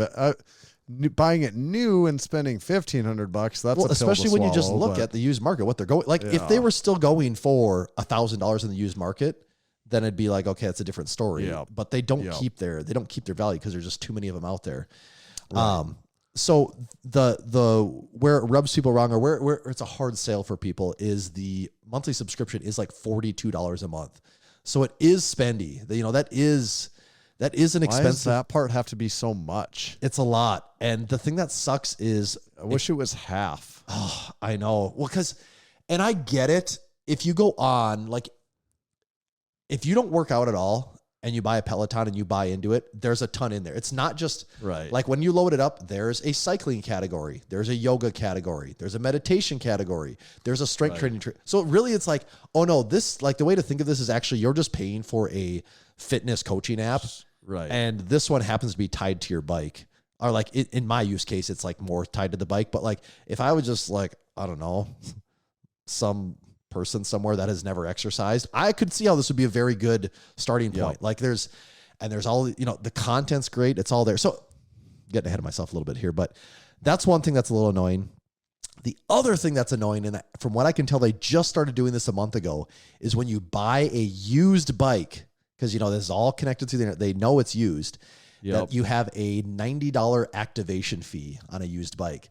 So now my $600 bike is literally actually, them just like, it's like, yeah, we need to get a cut of that used margin. That's what they're doing. Yeah. That one's, so did you know about that? I did not? know because someone mentioned it in Brandon's thing. He's like, oh, I must have just missed that. And then I was looking around online. It looks like that just got added in like the last month or so. That's a sneaky little annoying thing that they get to do because it's a subscription product. Yeah. So again, those I can 100% understand. Those are the reasons I shit on Peloton in the past, or why I've had a bad view of it. But I'm investing in my health, baby. I'm going to see what happens. I'm going to ride this wave and see what it's like. I have now. Could you use it without the subscription? Like, does it do anything? Well, you can, but they nerf the whole thing so bad. That's the other one. I actually think this is the biggest missed opportunity for them, is basically, like when you turn it on, you select your account. That's the other thing. If you had like a family, like you could, in your family, everyone in your family could have their own account. And then at that point, it's like, oh, 5 people are doing spin classes for $40 a month. Like, go do a spin class down the street. It's going to cost you like $20 to pop in, So as far as if spin classes are the thing you're into, I'm like, oh, this is actually a very affordable option. Right. And then when that was Brandon's thing too. He's like, well, we're paying $40 a month and actually 2 of us use it and someone's using it every day. A lot of times it's getting used twice a day. Like if you were to do that with any of their spin, I mean, you'd be in the hundreds of dollars a month on spin classes if you were doing that.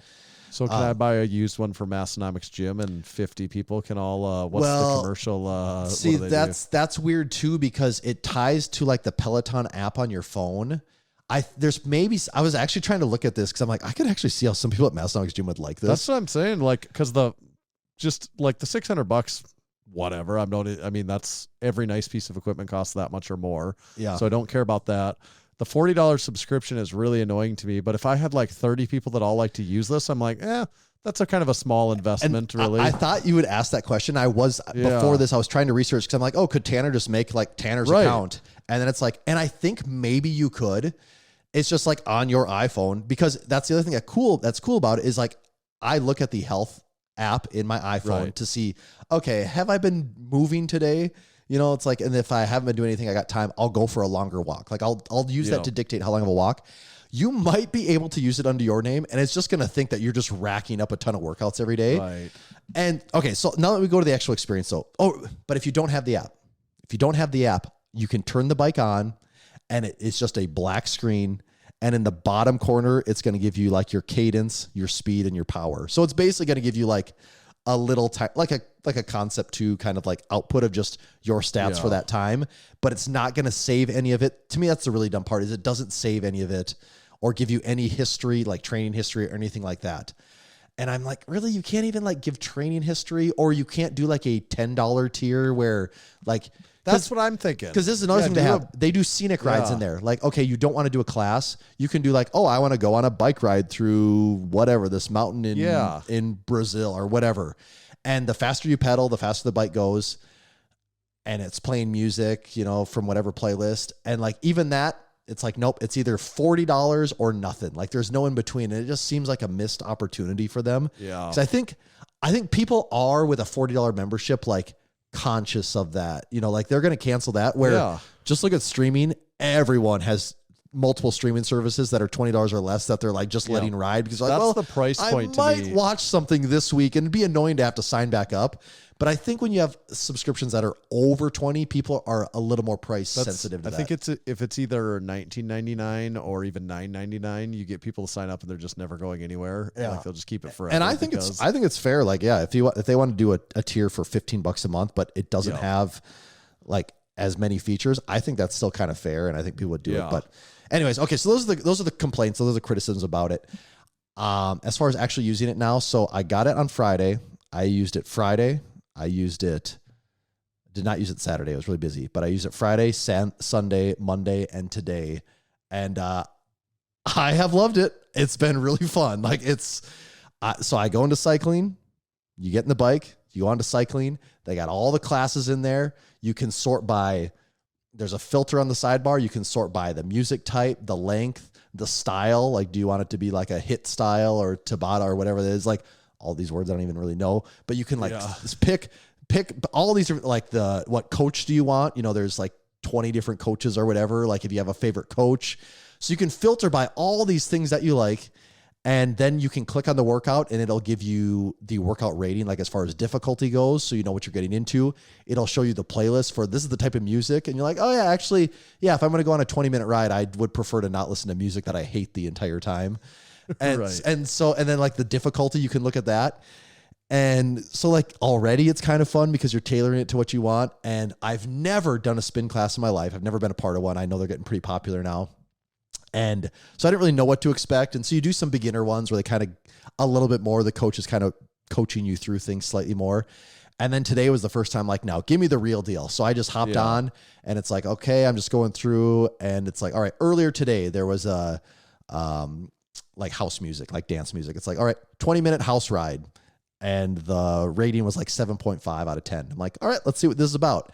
And I just hop on, and you start going. And while you're going, you know, you have your three things. You have your cadence in one, you have your resistance rating in the other, and then it's giving your power output in the middle.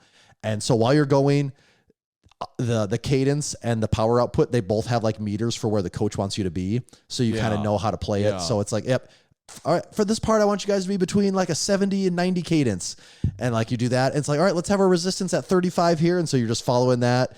And, you know, you can tweak it and do whatever you want. Like it's totally up to you. But where this one really got me today, though, I'm like, I see the addicting part of it is on the right-hand side. It's got the leaderboard for the workout. And you're like, damn, okay. And it's like, it shows people that are doing the class like right now. Yeah. And it's like, all right, so this one loaded up. The class was from earlier today. I got in when I was on. And like people are starting, you know, within a few, I don't know if it's just anyone within the 20-minute window of you starting appears in there, but I don't know. There was like 40 some people in it, and I'm like going. And pretty soon I'm like, oh yeah. All right. I don't want to be top behind 10. Okay. Top 10. And then it's like seeing, it's like, oh, I can see that this person's already done. It's like, oh, they ended up at like 150. It's like kilojoules or whatever is the output.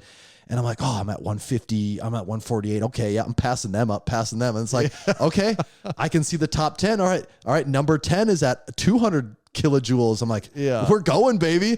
And like towards the end, it's like, all right, I'm on minute 18. And I'm like just pumping away as hard as I can. I'm at like 180, move up the 189, 191. I'm like, Yeah. I didn't make top 10 for that class. But then it brings up the all-time leaderboard, and it's 14,000 people have taken this class so far. And of the 14,000, you were number 3,500. And it's like, okay, all right, I got it. I like I can see the gamification of the whole thing and the competitiveness. Like, this does make it pretty fun.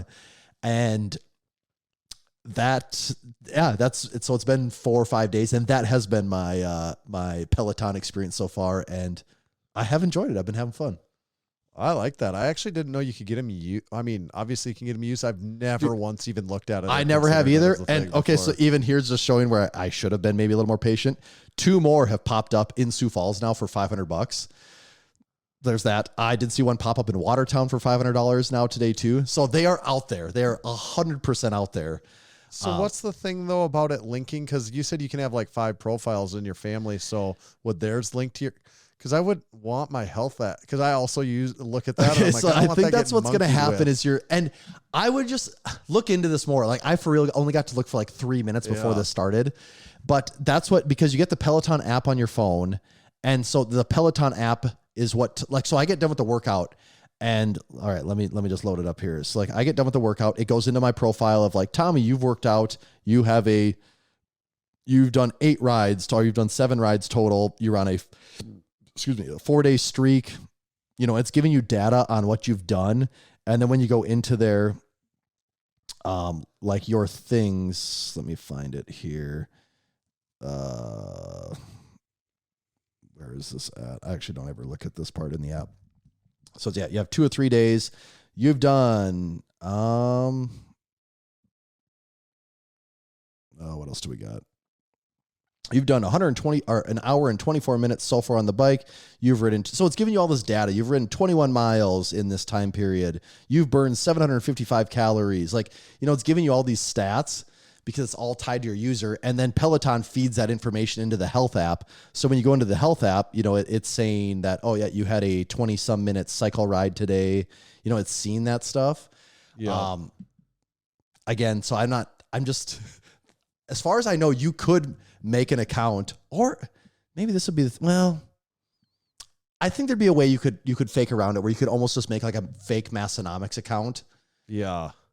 I'm just not sure, because then it's like, well, do you need an Apple ID for Massenomics? Right. I think there would be a way. Okay, so there's a couple things though. There's two more things there. Is that, and you could solve this one, is the Peloton bike does require the clip-in shoes. Oh, but so you have to buy shoes that fit you then, or like this is so, yeah, you have to have the shoes.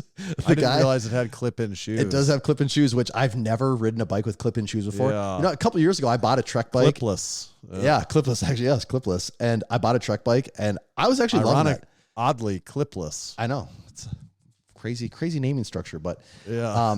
I did buy a bike, a few years ago, and I loved it. I had so much fun riding my bike around, and unfortunately, like with where I live, biking is just, it's like borderline dangerous. Like these roads, I have an area part of town that has grown significantly, but the infrastructure is not kept up. So you're on these incredibly busy roads with no shoulder.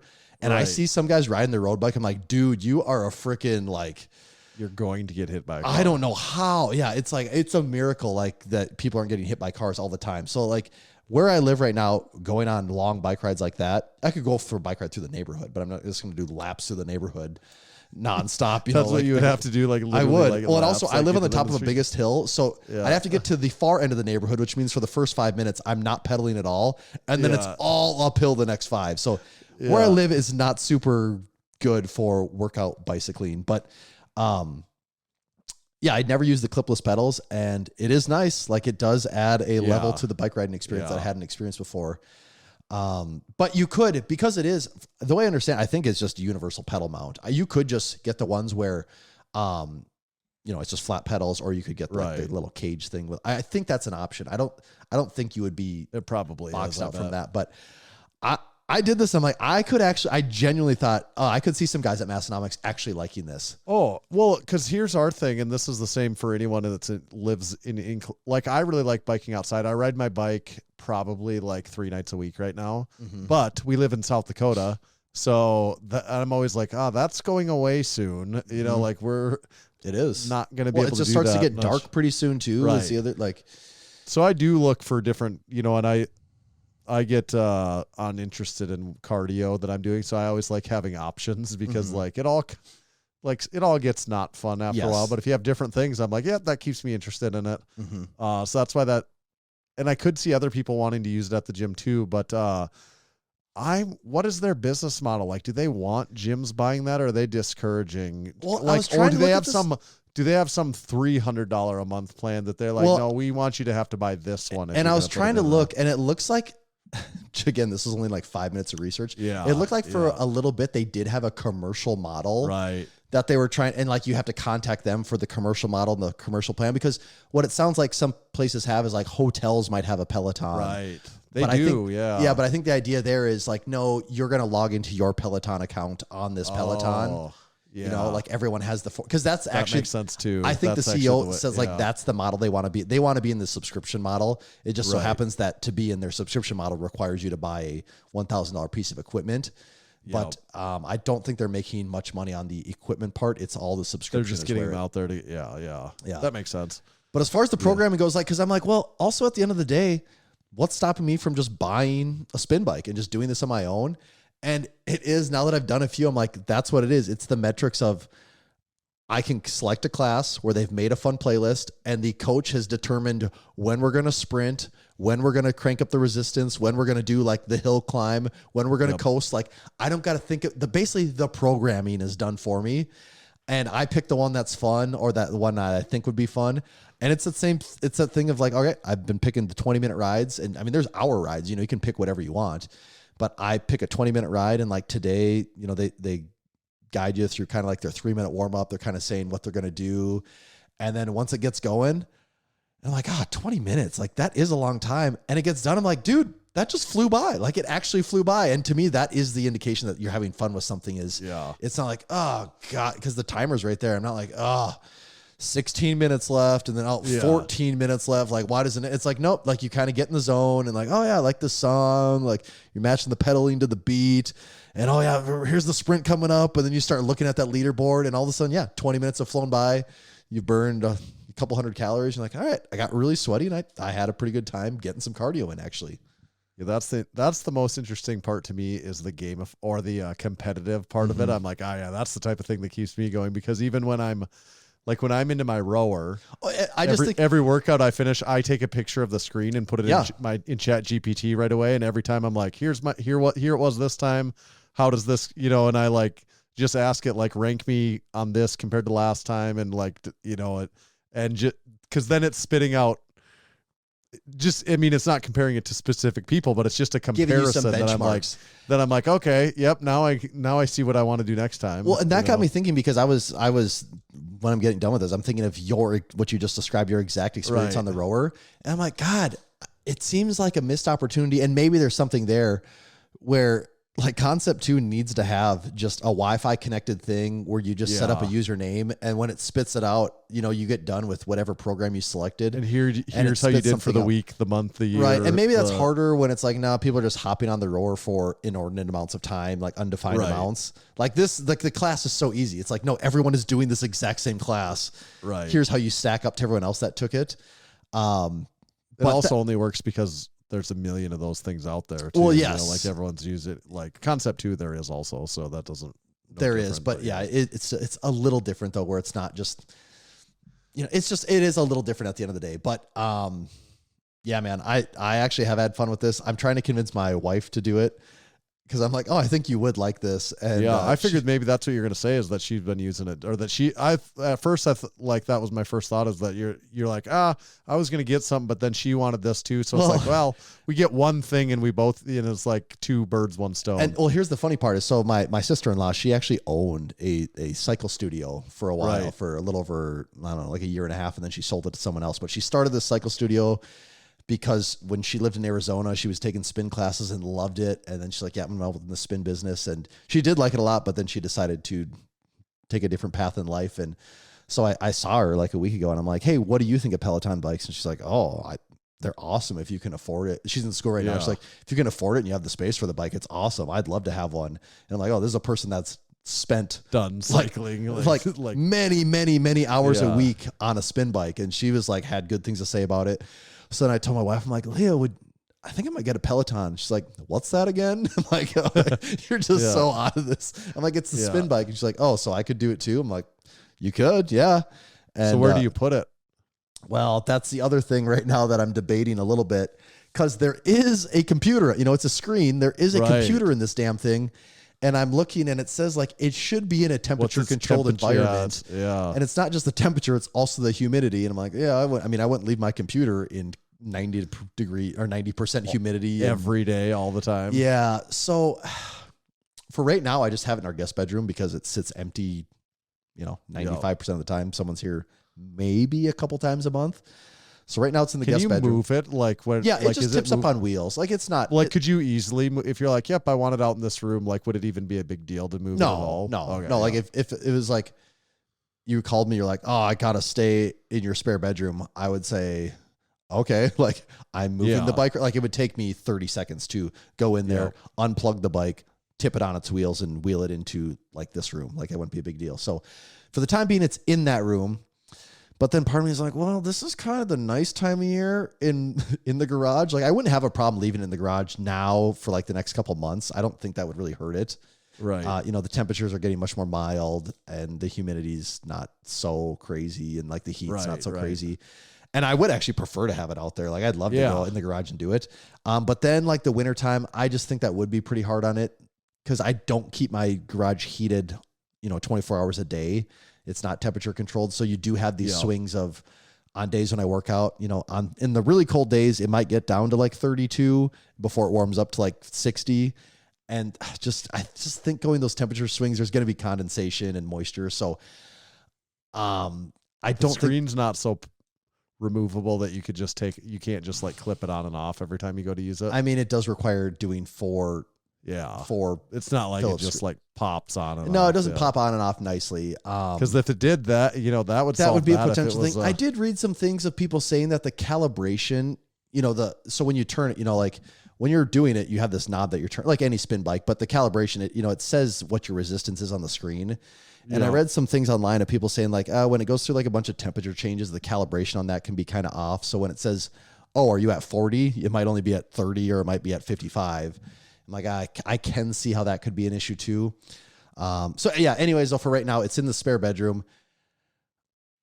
I'm fine with it being there. But then we have this massive like storage room, laundry room in our basement here, which it would totally fit in just fine. And I'm like, oh, I might just put it in there. And my wife's like, oh, it's going to look terrible in the storage room. Like, but no one cares. It's a storage room. So I don't know. Like for the time being, I don't know where the final place is going to be. I might just wheel it back out into the garage for a few months here. Yeah. I'm not sure. I actually have a lot of shit in the garage. I need to put this new flooring down and I had other boxes show up. So I have a big project in the garage in the next week or two here, but, that's actually the biggest mystery of this whole thing is like where it's actually going to live. But maybe it's nomadic. Maybe it's just always on the road. I'm not sure, but my early impressions of the Peloton is I have been pleasantly surprised and having a good time with it so far. Yeah. I think Pelotons are good. The only I'm like the freaking subscription is for the 42. I'm like, can't that be half? Yeah. And I guess it's like I'm just purely thinking about me having one. I'm like, I would like after talking about it, I'm like, oh, I'm sold. I think that's if you can buy one for $600, that's a sweet deal. Like right now, I think of it like this is how I could see it being long term too. Like in someone like in your case, if you say, yeah, I want one of these. Okay, you look, all right. 2 for sale in Sioux Falls right now for $500. 1 in Watertown for $500. More than likely, you could play the waiting game and get one of these for $400. You could for sure get one less than $500 in the next month if you wanted to. Yeah. And then it's like, oh, okay, this is just my winter workout device. And it's like, all right, yeah, you have it. Okay, you pay the subscription for 4 months a year, and that's like your winter thing. And then summertime comes around, or you're tired of it and you want to do rowing for a little while, and you cancel it. And I'm like, that's actually not a terrible existence. Yeah, like, that's actually what people do a lot with streaming services. Streaming service. I mean, people do that same thing with Juggernaut AI. You know, they might run Juggernaut for, and I don't think there's anything wrong with that. Run Juggernaut for 4 or 5 months. Right. And you want to do something else? Yeah, take a little break. And then if you're ready to come back, come back. I mean, they do, I will give them credit. Like today I looked, and, you know, when I went to go open my thing, there was like 15 new cycling classes today, you know, so it's like literally every day there's all this new stuff coming in. It's not like you're doing, oh yeah, here's the same class again. Like there's always new stuff pumping in. So from what I gather, you would never need to do the same class twice. I guess, that's one risk you run is of anything that's of that model, that it's like, well, they need to go ahead and stay in business for this bike to not become giant. Yeah, because I think the interesting a brick, you know, right? So I think the interesting thing with it is, you know, I think their stock price is pretty low. I think it's actually doing pretty bad right now. I'm actually curious on this. Well, they always say you want to buy low and sell high. So yeah, I think if you look, look at their look at their 5-year stock chart. You know, a high in 2021 of like 160 a share. And right now they're trading for about $7 a share. So they have crashed down. But what I've heard, and then like there's reports of people in the company getting laid off and things like that. But I thought I saw someone make a comment. They're like, yeah, at the end of the day, though, they got 4 million subscribers. And it's like, oh, yeah, 4 million at $40 a month. Like, that's a lot of money. And like, yeah, maybe they're having issues with the rest of the company making it, but that seems hard to believe. Oh, I don't know. Fuck it. I guess if the whole thing bricks, then that's all I got at the end of the day. But I've started looking, I guess this has been a change. This has been probably the biggest change in my perception last year is started looking at health as way more of an investment in yourself and less of like, how can I save money? Because trust me, at the end of the day, if I was trying to save money, I wouldn't have a home gym. Like, let's be real. Like, that's a terrible, 9 times out of 10, it's a terrible money money move. I agree. That is the right way to look at it too. And I even agree with that, but I'm just like, I just don't like that price in terms of all subscriptions. I'm like, that seems like the wrong price to be point, but they're obviously, well, I should say it. I was going to say it's obviously working. I'm like, well, it's kind of working, except the stock price is $7 a share. But like, you know, like which can mean any number of things, but But I'm like, they're obviously no doubt they haven't considered, should this be cheaper? And they've determined that 42 is what they can maximize with. Or like every streaming service has, oh, you know what? They have tiers. Do we need to That's add what I really, in? I think you're really right. That Do we need to add like an ad plan where before your ride kicks off, you see a 30-second ad?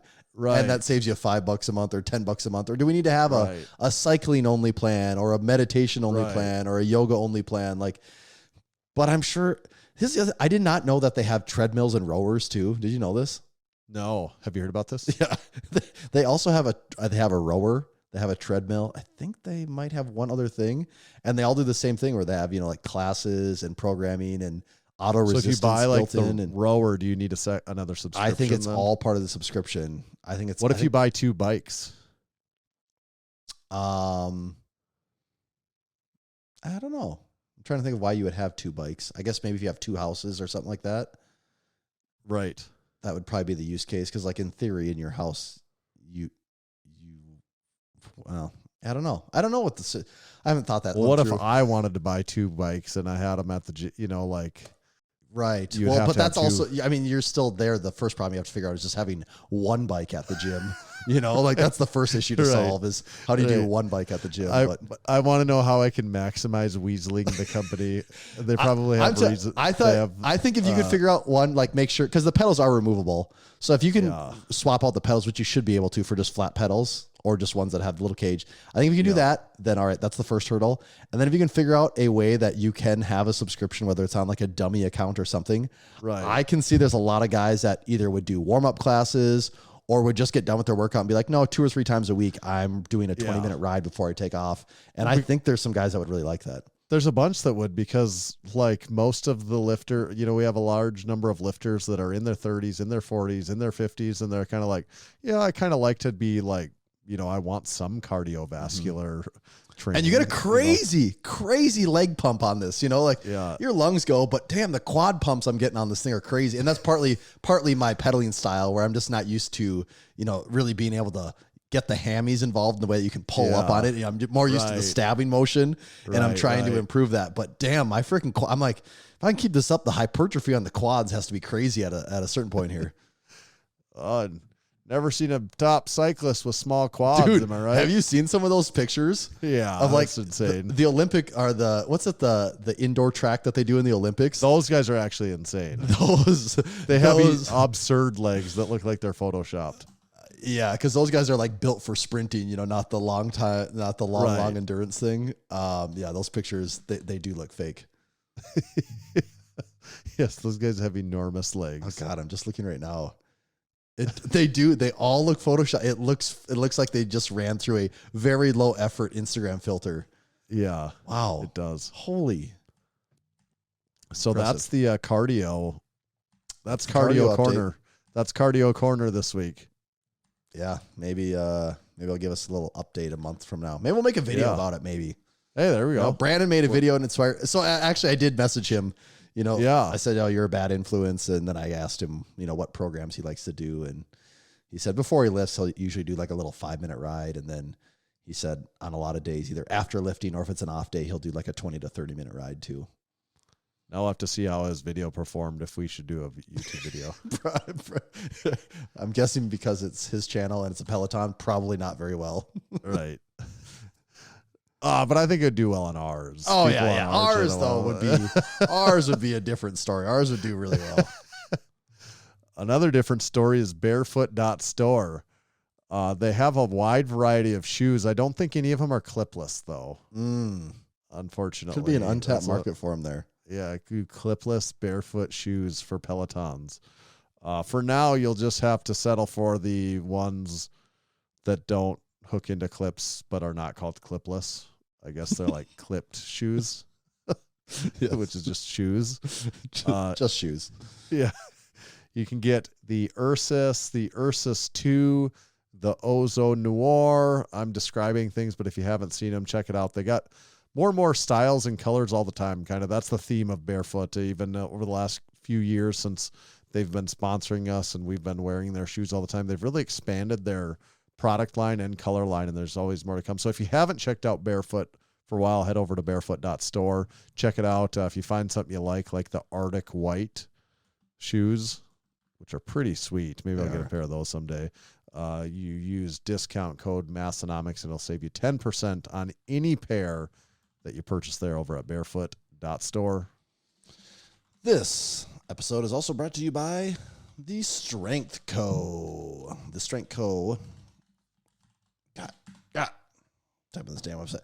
The Strength Co. They're the go-to plates of Massenomics Gym, Tommy's Gym, and other fine home gyms across the country. Their plates are made in America. Actually, everything on their website's made in America. But their plates are made in America. Their website's even made in America. Their website is also made in America, too. The plates are black, E-coated, smooth, yet easy to grip.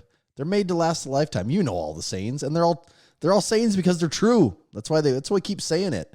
I've got 5 of these things, 5 pairs of 45s in my gym. I got the 25s, the 10s, the 5s, the 2.5s, even the 1 1/4. They're all amazing. The consistency is great on them. The quality is high. The tolerances are high.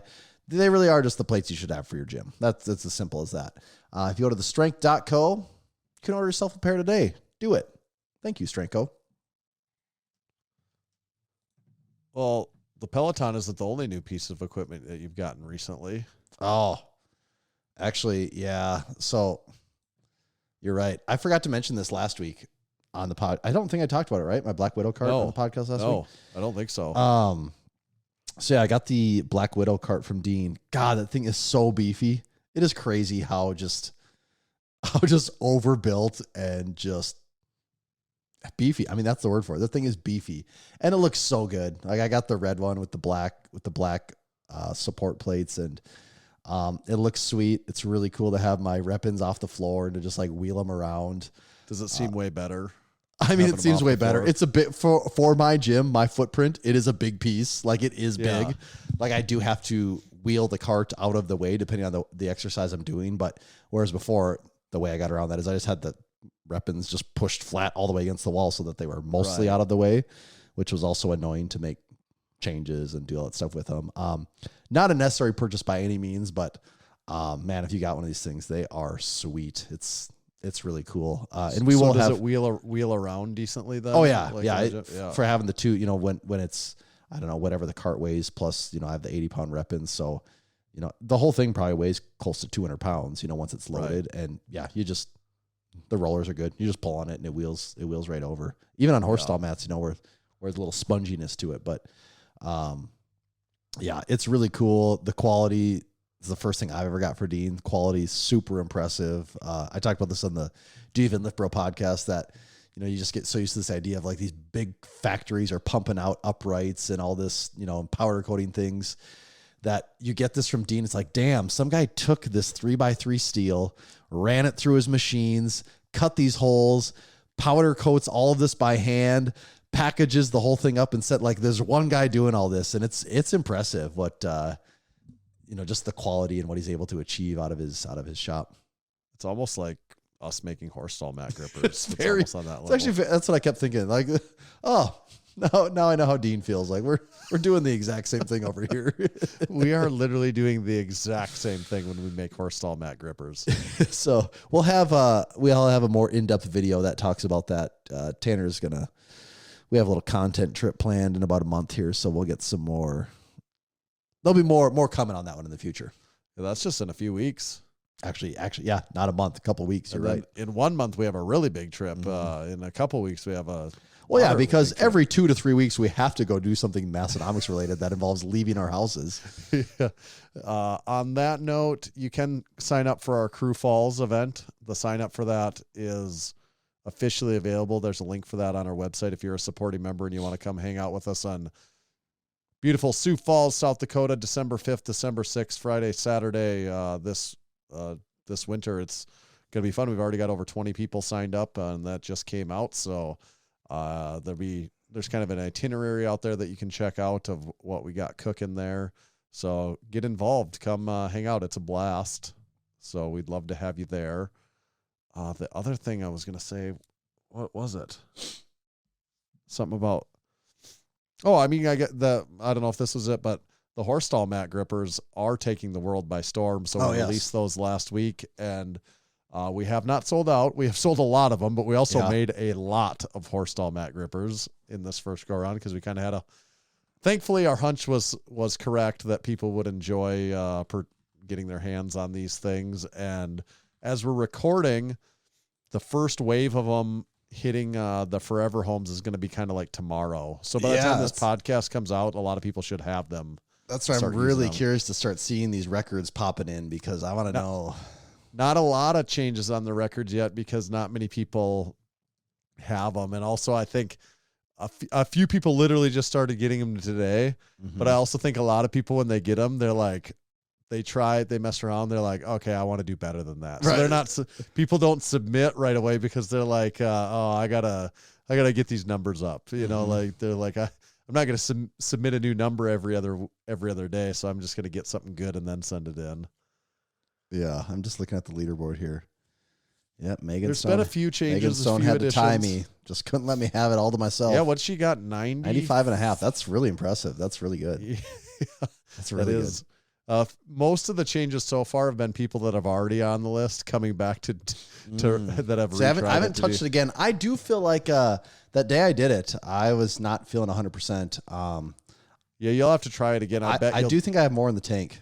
Several people have moved up with trying again. I haven't tried a max again, but I think I might at some point in time, or maybe I'll just. What I'm going to do is not do both on the same day every time. Because that's kind of what do you mean? Yeah, can't just max up both back to back every day. Yeah, you sure can, but I think it would be helpful to not do that sometimes. Yeah, I could see that. So within a week from now, I bet there'll be a lot of shaking up on the records. Actually, if things are actually no, just everyone with the strongest grip is at Massenomics gym. That's all it comes down to. Yeah, there's no changes. I want to see, can anyone beat Tom? That's what I want to know. Definitely on the one hand, that'll happen. To what I'm the Tom 2-hand number, someone will be able to, but I don't know. It's not going to be easy. And I'm like, who's the first person that's going to come out and just spank his number? Like, who's going to be able to do like 180 on this thing? I know that person's out there. I don't know who they are, but they're out there. Yeah. We'll see. The Horstall mat gripper still available. You can get yourself a Horstall mat gripper. It is a lot of fun. We talk about gamified. Well, take this Peloton. We gamified, and you don't need to buy a subscription on the Horstall mat gripper from us. You just buy the gripper one time. It's like you're in 1 month of Peloton subscription, and you one can and done, baby. Play with this leaderboard forever. You know, you can keep tackling this for the rest of your life. If that doesn't sell Horstall mat grippers, I don't know what does. And that's Massenomics.com/records, where you can check out the official record board. Or to buy the product, you can go Massenomics.com/Horstall mat gripper. Just kidding. That's not really what it is. Just go to the shop. I don't know what the... You actually were far off. Massenomics.com/shop/horse-stall-mat-gripper. So yeah, rather than just going to our website, type that in to go buy a Horstall mat gripper. We need direct visits. You don't just search for Massenomics. Okay, what else do we want to hit on this week? I don't think I've just had this on here for a long time. I don't think we talked about this in the podcast. I think it was offline.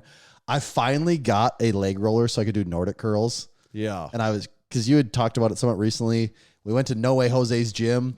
He was getting rid of his GHR. He didn't even. Wait, was he getting rid of it or did he not have one anymore? He did have one. Yeah, he was getting rid of it to get just like a just like a back extension machine. That's right. And because he said no, he does like that GHR movement. He does Nordic curls on his rack, and so he sent me a video of how he does it, how he does it, and a GHR is something I've been looking at, but they are so massive that I just kind of gave up on it. Finally did it. I got the Nordic curl. I got a leg roller. It's surprising how hard it is to find a 5/8 inch leg roller. There's not a ton of companies that do, and a lot of them don't. The 1-inch ones are also great. They just put it on, and there's a nut, you just thread it. It's good. And the 5/8 ones have all these extra little things. But PRX, I bought one from PRX. Okay. It's a nice... Our neighbors to the north. Ship fast. The quality's good. I like the roller they sent. And I've been trying some Nordic curls with it. And man, actually, and then I got like a $20 like knee foam pad thing off of Amazon, which look good. Yeah, it's actually really nice. It's perfect. And I've been doing the technique where I put the roller on the inside of the rack, I put the knee pad down, and then I hang the band from the pull-up bar around my chest, so it's giving me support on the way up. That's how I saw Jose do it. Dude, it's so weird. It's just like grip, whereas you're trying so hard, but there's just nothing there. It's like, how can nothing be happening? I'm trying this hard. Like, what's going on? And, you know, in the initial part of the thing, you have control of it. You're doing it, but it just quickly just dies out. And it's a weird sensation because I don't have that a lot on lifting things anymore where you're just putting up a fight and nothing happens. But I've been mixing some of those in. I've been enjoying it. It's a fun new movement to try.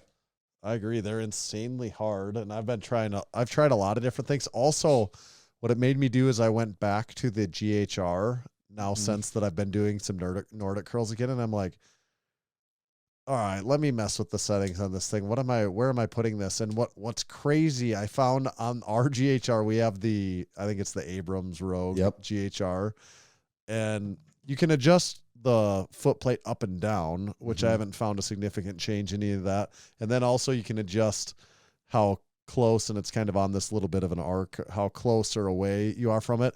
And it's crazy. You know, that adjustment probably has like 8 holes in it. Yep. And whatever number hole, I can't remember. I've got it written in my notes, but like say hole number 5. If I go on hole number 5, I can literally do like 5 sets of 15. I can like hold a 25-pound plate, whatever. You know, I can do a lot of them. Yeah, you're unstoppable. And that's say hole 5, and then also say hole 6, 7, 8. It's even easier. You know, I can just do tons of them, like the position. When I go from literally, I'm making up the numbers, but I don't know which hole it is, but from hole 5 to hole 4, I go where I do sets of 15 that aren't even very hard to I can't do 3 or I can't do 5. And like with no weight. And I can do 15 with my hands like this. And then when I go to one pin, I put my hands like down on my legs, like to get like as much weight behind you as possible. Like, you know, you do like straight hands like you would a Nordic curl kind of to try and do that. And I can like just get 5 of the hardest reps of my life. And that is one change of the pinhole. But it's that leverage point where, right? Because it goes from like where your knee goes. From your knee instead of being like behind the pad to now when it goes, your knee when your knee like goes on the pad. And that is a difference. Because you lose that leverage. Because when it's behind, and that's how I've always done them. And when it still works something, it still does something, but it's not. Because you can push into it, so you have that. Yeah, you have that thing you can push into where. Yeah, and with just that one more hole where you get actually on top of the pad, it makes it. Then it is very much like it is like it's just a Nordic curl at that point, and it is really hard. So actually, the way I've been using those is I start my set on that. I do like 3. On the really then I move one. it back. Yeah, then I move it 1 pin and do like a set of 10 or whatever the number is. But like I do X number at the really hard setting, then I, as quickly as I can, move. It's like a drop set, I guess, a mechanical drop set. Yep. And I do like doing it that way because I can still get a decent amount of volume, but get some of those really hard ones in there first. Right. Yeah. It's not like you're going to do pull-ups and you can only do 2. And it's like, well, I did 2. It's like, well, how much did you get done today when you can only do 2, you know? Yeah. So that is and I just thought it was interesting that I'd never really tried it at those settings before, because I think at other times when I've put it there, I'm like, well, this is impossible. Yep, that was always my mentality. I'm like, no, why would I do it right there? I'll just do the ones where I can get reps actually. Right. But it is crazy when it is the movement of one pin adjustment where it shifts completely. Like, I don't know if it gets much harder if you go a little farther out or not. Maybe it does a little bit, but there's just that one adjustment where it goes from 0 to 100. Yeah, where that lever has finally moved to, Yeah, it's like you said, you can't wedge your knee behind the pad, and then you're there's no support system. You're on an island then, just like the Nordic curl. All right, Nordic curl hacks. Big Nordic curl hack, guys. Should we wrap this one up? I think so. We got to save something for 492 and 493 for that matter.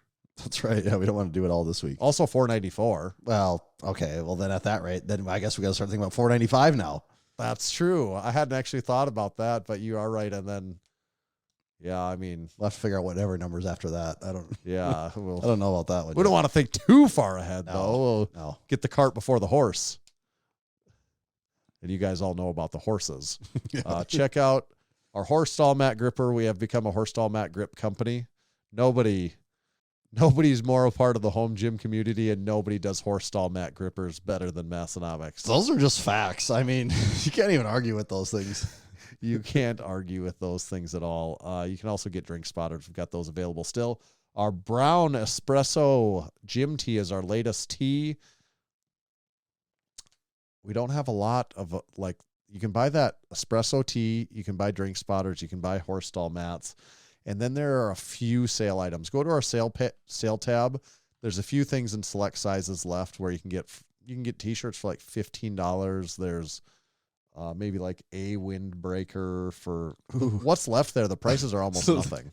Like 1 Silly Goose barbell tee, 1 deadlifter tee, or sorry, 2 deadlifter tees, 1 Massenomics zip hoodie, 1 pair of slides, 1 camo windbreaker. So there's a lot of 1s and 2s. Like the 1s and 2s are usually pretty regular sizing though. Like there's like larges and XLs and 2X and stuff left. So there's probably a decent chance there's something for you on the sale page. Leave us a 5-star review on Apple Podcasts. We need more 5-star review on Apple Podcasts. But the number one way you can support us besides becoming a certified training facility is become a supporting member. We've got that line in the sand coming. If you forgot about it, I want to remind you again, become a supporting member now. We need you to help us keep the lights on. Tommy's got that light behind him in it. Yeah. That thing just sucks the power down back here. Yeah. You thought a Peloton subscription was bad. You should I got like run a generator to keep this light going. All right, Tommy, where do they find you at? You can find me at Tomahawk_D. You can follow me at Tanner_Bear. Just make sure to follow Massenomics at Massenomics. See ya.